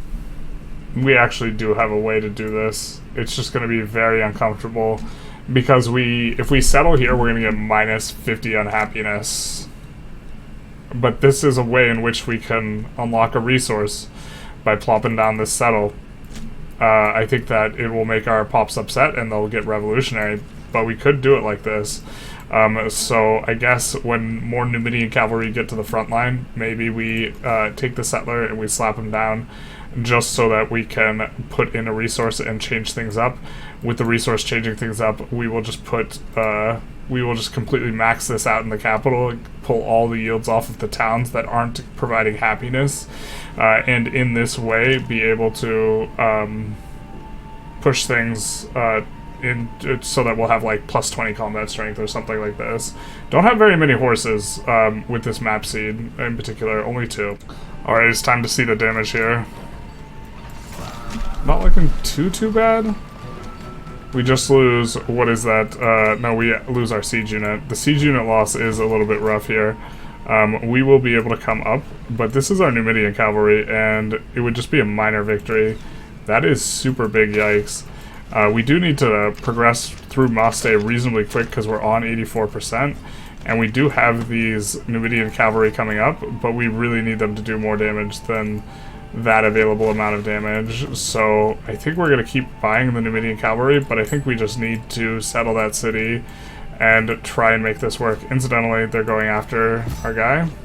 We unlocked Chola. It's a little surprising that that's only the first or the third city that we've settled directly on the coast, but this is going to open up our ability to grab resources. So now we have a resource slot, and what we are going to do is, if it's not giving happiness, we're taking it out. Happiness is definitely something we're going to need in the towns, and it's going to be very uncomfortable, but if it's not giving happiness, it's coming out. I think that this is, yikes, minus almost 10 in all these places. We're going to need to try and get as much war support as possible. We're going to do a quick count: 4, 8, 9, 10, 11, 12, 15. So we can slot in 4 without pushing the age further in order to gain more, or we could just go for the full shebang. We can say we'll move the age towards the next tick. I think that we don't want to do this, so we're going to slot in a few resources here. I think we're going to do the science one, and then I think we're going to do the happiness one, and then move this on over somewhere else, probably where we have the lowest happiness, something like this. And then that was 2 that we put in, so we could put in 2 more, I think. And then production one, sure, why not? And then I think this is 5, 6, 7, 8, 9, 10, 11, 12, 13, 14, 15, 16, 17, 18, 19. Yeah, this is exactly 19. Man, I really wish we could get a little bit more combat strength, so maybe we just pull everything out. This is 7 that we could pull out, so if we pull out 7 from here, so this is not a happiness one, so we can pull that out and put it in. These are only 2 happiness, and this is happiness and production, so that's 2. Happiness and food we will keep in there. Happiness and production we won't. 3, and then 4 into here. And so now we can put 4 more in the capital. And still not trigger. And then 1 more. I think we will go with this. And then we do have to make sure that we have a connection. So as long as we have a connection, we won't trigger the golden by getting more resources. I think we will work our way towards the or the dates are probably a little bit better for us right now because of the happiness issues. So we will work our way towards the dates a little bit in terms of this. But this is very uncomfortable. We're kind of not okay doing that because I think that we need to try and support ourselves in the war here, in the war effort, and that this is going to make it so before we were about even Stevens. Now it is not close to even. We are getting a 15 in the capital from combat strength, and so we are going to have a 45 versus 35. Nice little advantage here, and we are buying one of these a turn. I do think we do need to buy another siege unit though, so that is a bit unfortunate. Alright, so another turn to go here. Unfortunately, I think that we maybe can't afford to take Argos at all. But we are going to see what she has cooking up over here. We can smell what the Rock is cooking. The Rock, of course, being Tubman. Looks like we are going to have to move around here a little bit. This is going to be the wonder that we need to get in order if we want a golden culture. I think that's a bit optimistic. We're going to move this guy on top of here. And then we are going to take out this unit here, which is going to feel pretty nice. I think we will take out this unit here. Unfortunately, we don't get additional, like, kind of slot or whatever. We can come in here. Or we could bring him over... We do have this Numidian cavalry. We want that Numidian cavalry to start getting into combat. I guess we have that tile.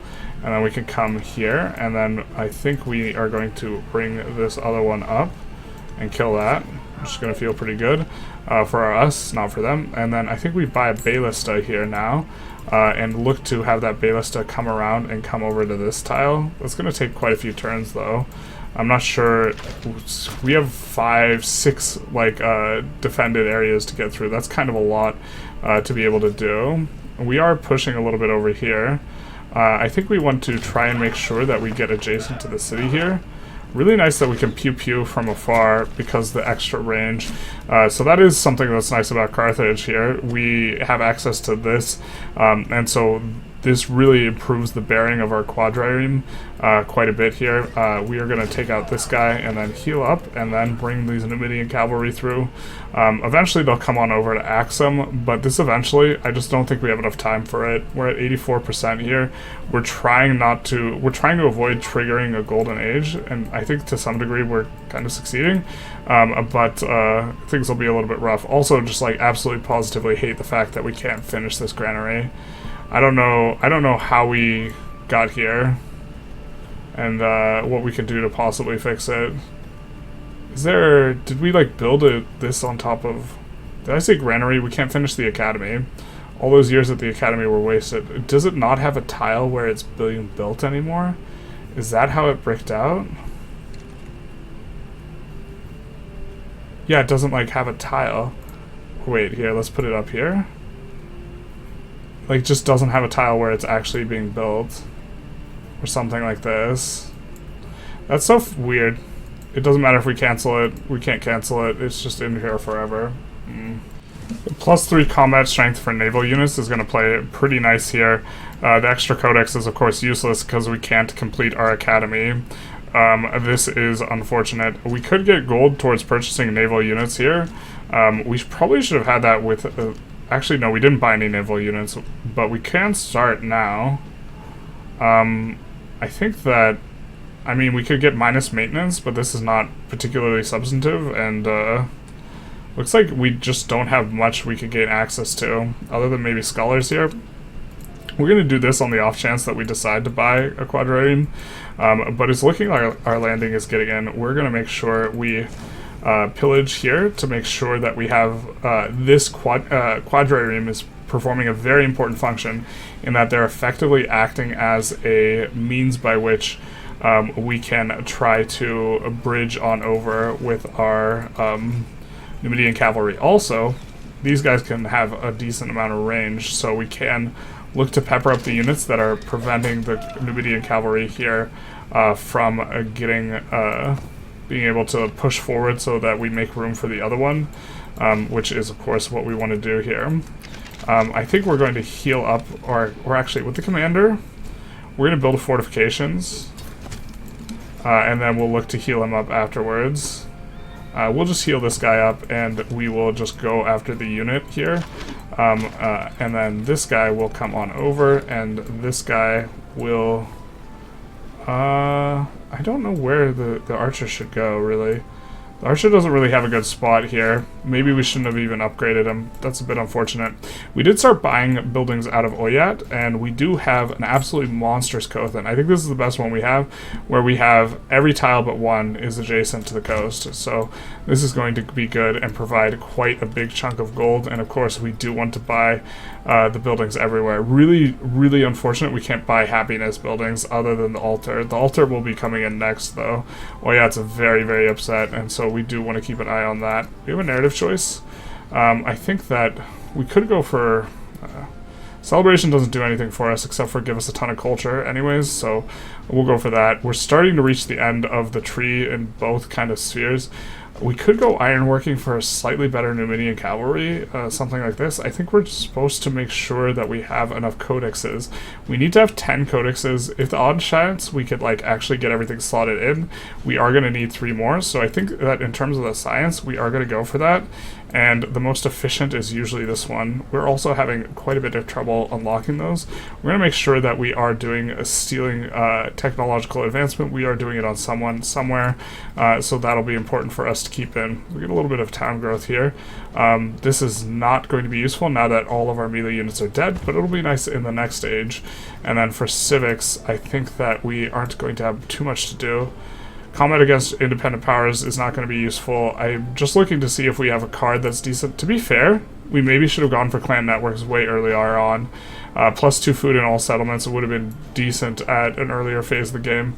But we'll go after that. I think that's the last wonder. I don't think we can build another wonder in the capital here. Yeah, we cannot. We certainly can't build an academy, that's for sure. So we are slowly pushing in here. With the quadrireme, we are going to look to recover up some health, but now it looks like we can clear out with 47 combat. We can push in with our Numidian cavalry, gaining space, making room for new guys to come in. We also took a little bit of a whack here at the city, but we are looking to get a full surround as best we can. Going to continue buying the Numidian cavalry here. Have the Ballista coming in across 2 more turns till it's in place, and then we'll push the Numidian cavalry forward. We will be able to continue to get a little bit of chip damage down here. We could move this guy up to make sure that we actually don't get as much interference, like here actually. Yeah, perfect. This is exactly what we want these guys doing. We want them driving as much interference along the river as possible. The AI puts too many units on the river when it doesn't have dominance in terms of the water. If it didn't do that, the units wouldn't be anywhere near as good, but they're insane with that in mind. So this is going to be very strong. Here, we just have a little bit of a slow burn on Argus here. Just looking to make sure that we have access to going after it to try and make sure we get the last hit. But I think what we're going to do is we're going to try and pillage as much as we can. Every time we pillage, reduces the town's pop by 1. We'll actually get on that a little bit more with these guys coming in to pillage as well. The pillaging will heal them up. We have a diplomatic action. Let's see what it is. Additional trade route is fine. We have no problem with that, and we do finish science against Tubman. We're not going to run another science route against Tubman. I don't think that, well, if we run it, this would be the last one. I think that our problem's not going to be the number of science routes we can finish, or I guess we need... No, it's going to propel us forward enough turns. We need 2 more things with science. So we're going to do Stilo Technological Advancement. But after that, all the Diplo we're going to use, or is we're going to kind of accrue, is probably going to go towards supporting ourselves to dig us out of this really, really significant unhappiness that we have. These guys are going to move on to off of Growing Town kind of relatively soon. And we will move them on to, what is it? We could go Altar. Altar this late in the game feels real bad, though. The Dockyard's going to be better over the long term, but we are going to move these guys once they get a high enough pop onto being a happiness town. A happy town like this, a trade outpost, which will help to offset some of the stuff. We have resource slots available. If we slot a single thing in, we will get pushed off of... we will Golden Age, and we will not have enough time to go after Tubman stuff, I don't think, because this will progress us forward. Also, if we take this city first, we're going to encounter a similar thing, so it's looking like we're getting squeezed, and we're going to end up having kind of not the best legacy outcome, but in terms of the cities on the ground, we're going to be in really good shape coming into the next age. Yikes, our settler became a scout, and that scout encountered trouble. up here, which is going to be kind of fine with us. We'll just have them come over here. We kind of don't think we want to settle this anyways. Thera was in the spot that we kind of wanted to settle, so it looks like Machiavelli is going to end up having a reasonable age after deciding to start settling some cities, and we are going to, you know, have this 10 settlements, which is going to be pretty good, unless we take Maste, which would be even better. It's got a couple wonders in it. We are making some progress in here, but man, we're not one-shotting things like we want to be. If we had a few more horse resources, this would be a lot more easy to one-shot things, but unfortunately we do not. Probably should have shot them first with the guys before going in. It's looking like they're going to have a decent shot at us here, but they might attack our ally, which would be fantastic. We're bringing in the Numidian cavalry from the back. Just keep on streaming these guys in. Eventually, we should be able to progress into them, but at that point, oh my god. The UI is a little bit frustrating sometimes. We accidentally moved the wrong unit there. We moved the Numidian cavalry. We wanted to move them there and move the commander there, but unfortunately, that's the current situation over there. Over here, we are just kind of looking to take out these things, just raid each and every one of them, bring the units in down to there. Argus is close to falling. We're stuck at 86 right now, for now, in terms of the progress. We can Golden Age anytime we want by just purchasing something onto this farm tile and grabbing this in terms of the economy, so we don't have to worry about getting locked out of it. We've built in kind of a back door here, and yeah, we will continue pushing in. Tubman having huge support for this war is quite a bit painful. I mean, we could just push the end of the age here just to, like, avoid negative unhappiness just by slotting in and goldening the economic thing, and maybe that's kind of okay. But we're going to try and push here, but as we pass the turn, I think we're going to get run over by these, like, 7 chariots here. She just managed to get in a massive amount of chariots, and I think it's hard for us to kind of, like, make it out of this too well.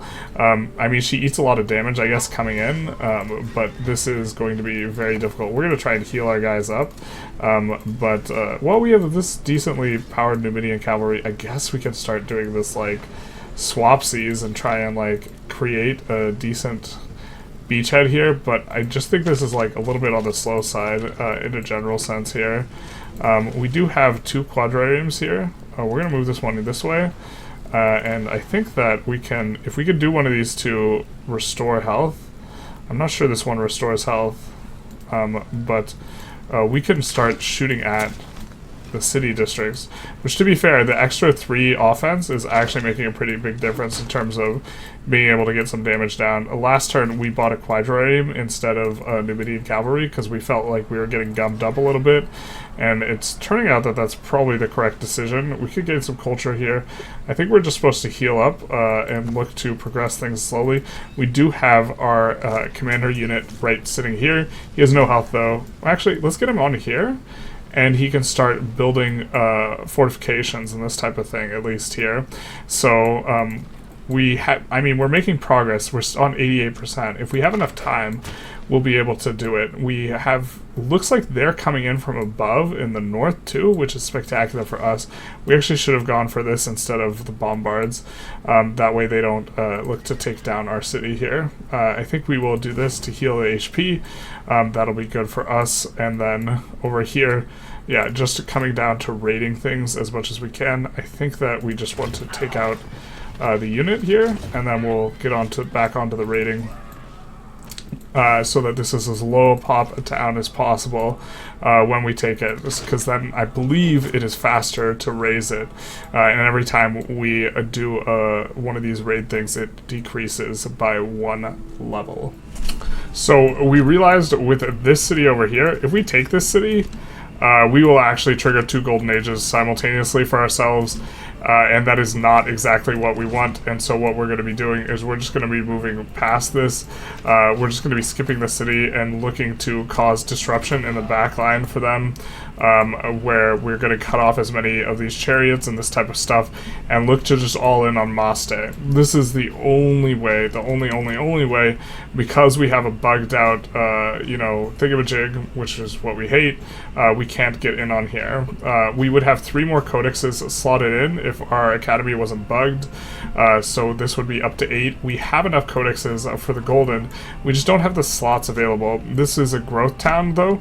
We can trade outpost this, and this is going to allow us to, slot in 1 more. And so really it's the fact that we need to take, well, I guess we kind of didn't want to trigger that just yet. We need to take 1 more thing, which Maste has, because Maste has a library. Maste actually has enough for us to golden, so this is what we're going towards. It's just Maste or bust here. We'll go for Future Civic here as well. Maybe we can get a Future Civic. I kind of don't think that's going to quite be how things swing. We are stockpiling gold a little bit. I think that we are getting close to the point where we are going to want to be making sure we enter the age with a good amount of gold, and so we're going to kind of want to semi-float some of this gold. I think maybe we can buy 1 more unit and then we're done buying units. Another unit's not going to be useful. We're going to buy a quadrireme and hope that the Numidian cavalry coming over here kind of turn the tide and allow us to take Maste. Her units are starting to run out here. She does have the 4 chariots here, but we have a couple Numidian cavalry coming up at the top. We are actually going to keep this city nearly captured as an insurance policy in case we can maybe take Argos and trade it to her in a peace deal for Maste, something like that.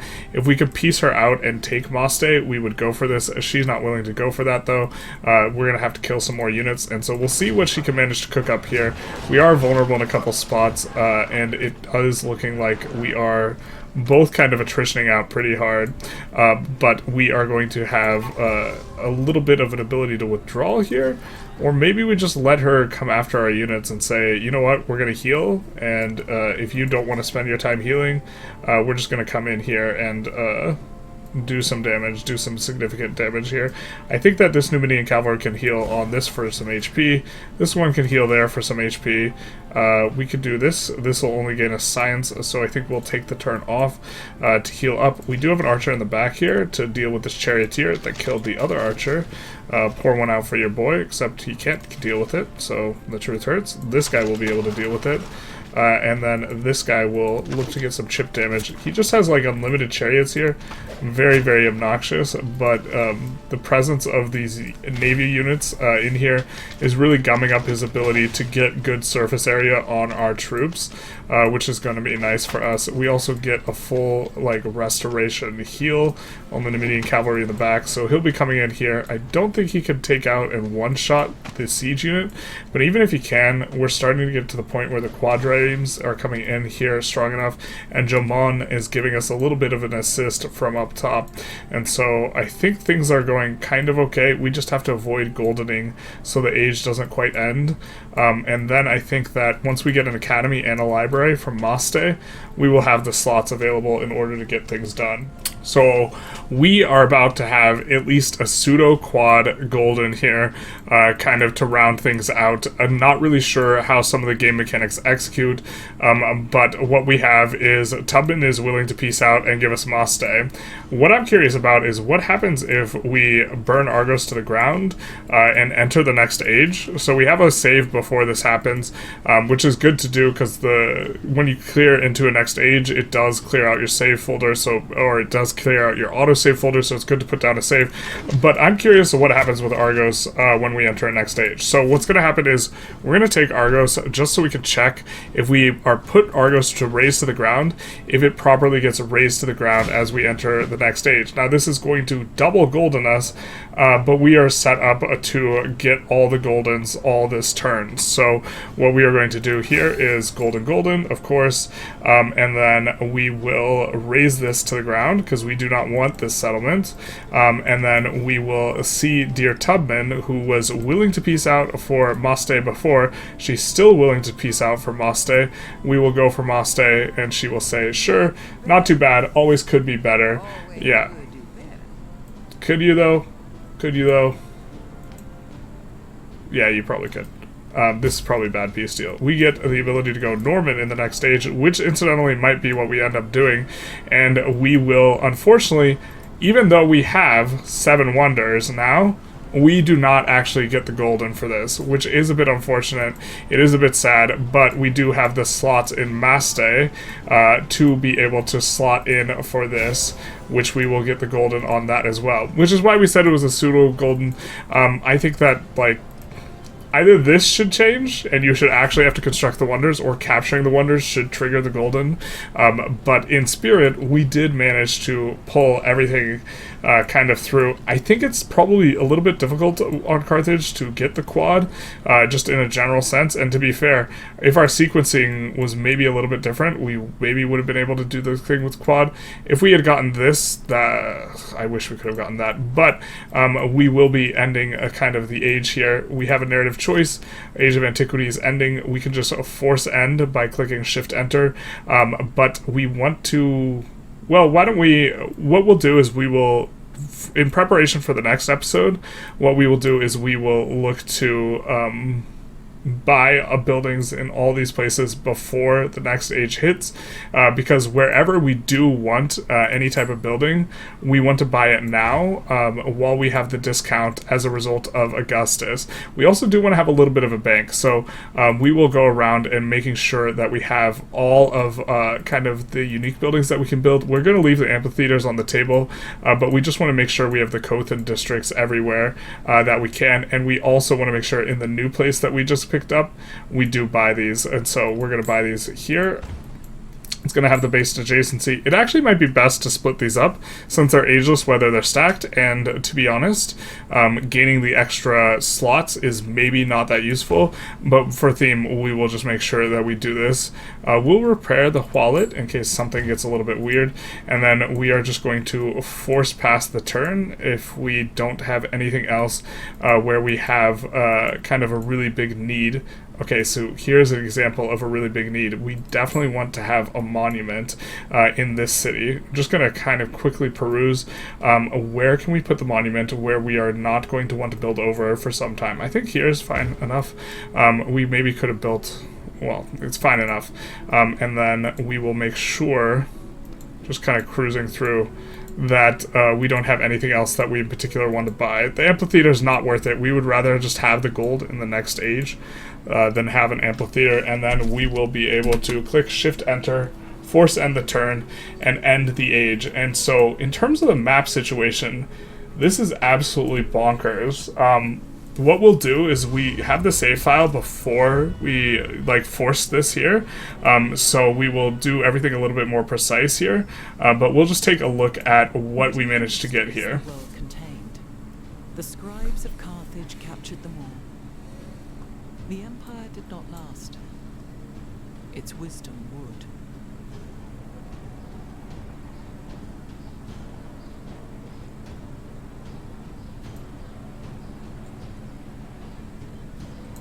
Alright.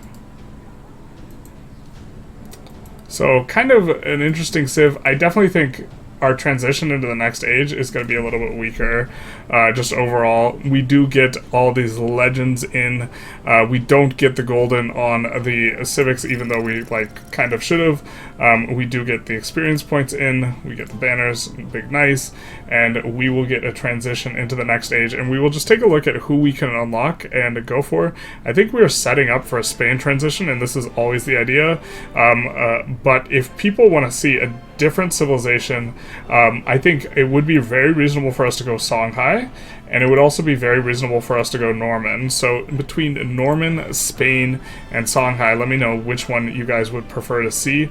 But I'm guessing we kind of want to go Spain with having everything on the coast and being really set up to have 10 plazas.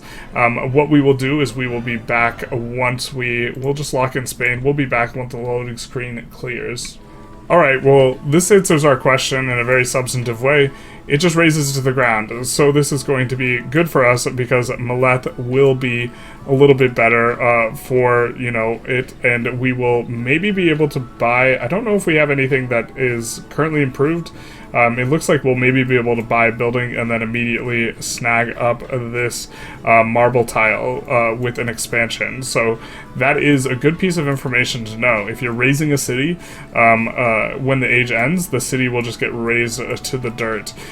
We have all these cities, and overall, I think it was a really, really strong age for us, but we also super mega high rolled the fact that we could get all these settles in, which I don't think is necessarily going to be consistently the case. It was not the case with our 2 other Carthage starts that didn't quite feel this good, and by the end of the age, we were actually in an enormous amount of pain because it felt like we weren't getting kind of full value for things that were going on, and we weren't transitioning with a whole bunch of buildings. Like right now, relatively speaking, it does seem that we have maybe not as much of yields that we are getting as we would like.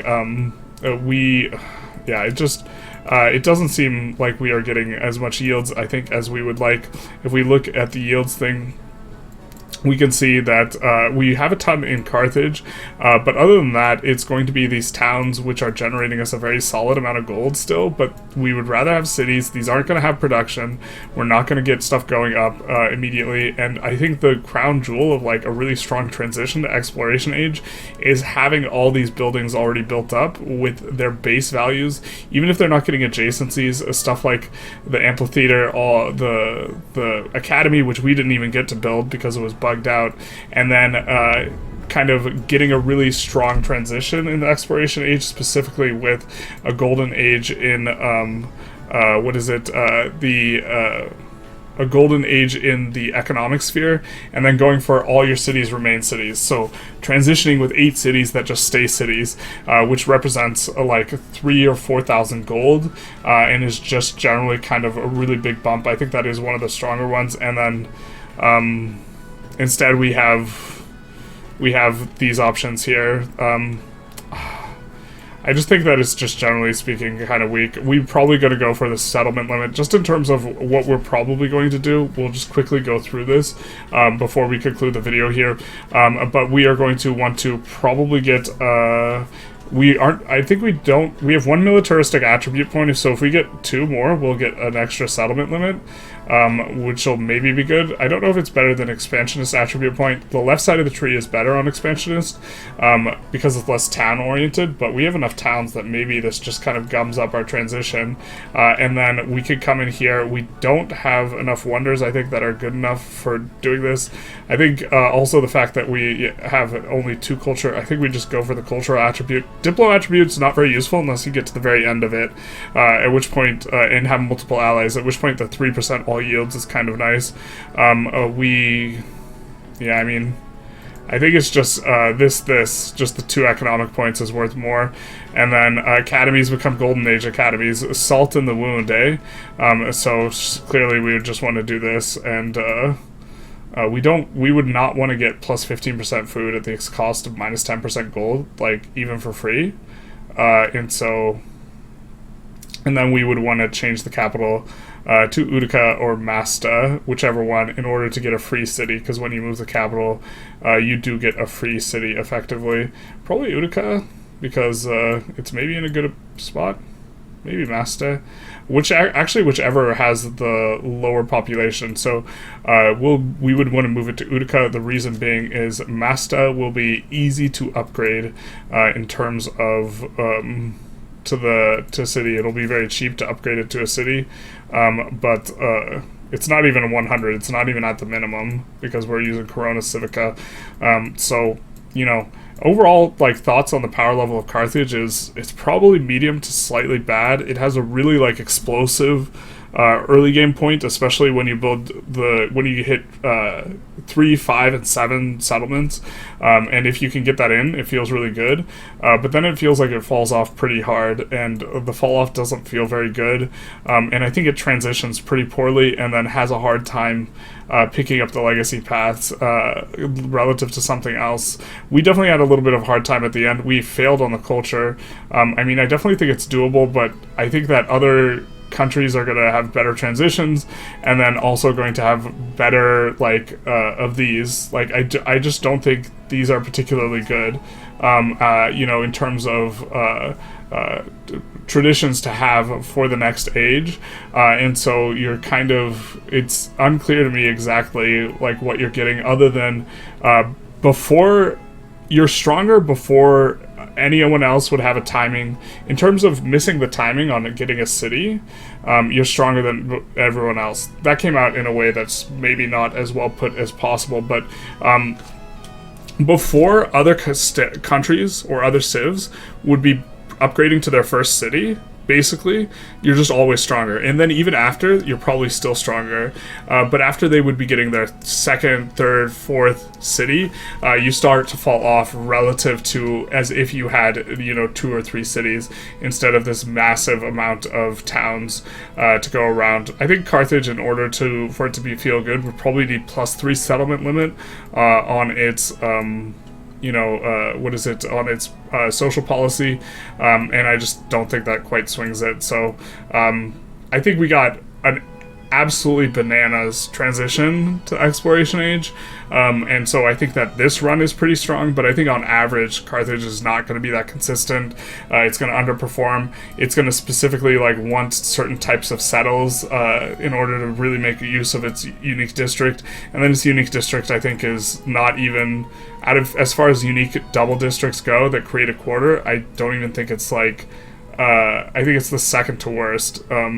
It's like really solid, but because all of them are really solid, and definitely better than the, like, build over the tile you're working unique improvement, but I still don't think it really kind of cuts it, and so we are perfectly settled for Spain, though, is the thing, is the cost we paid to settle perfectly on the coasts in every single city is going to be something that we can make use of with Spain as we transition. So I think that we're likely to continue with Spain unless you guys really want to see Songhai or Normans. But yeah, I hope you guys enjoyed. If you did, please feel free to like, comment, subscribe, you know, do the YouTube algorithm thing. If there's any runs or nations specifically you're interested in seeing or this type of thing, please feel free to put it in the comments below. And other than that, have a good one.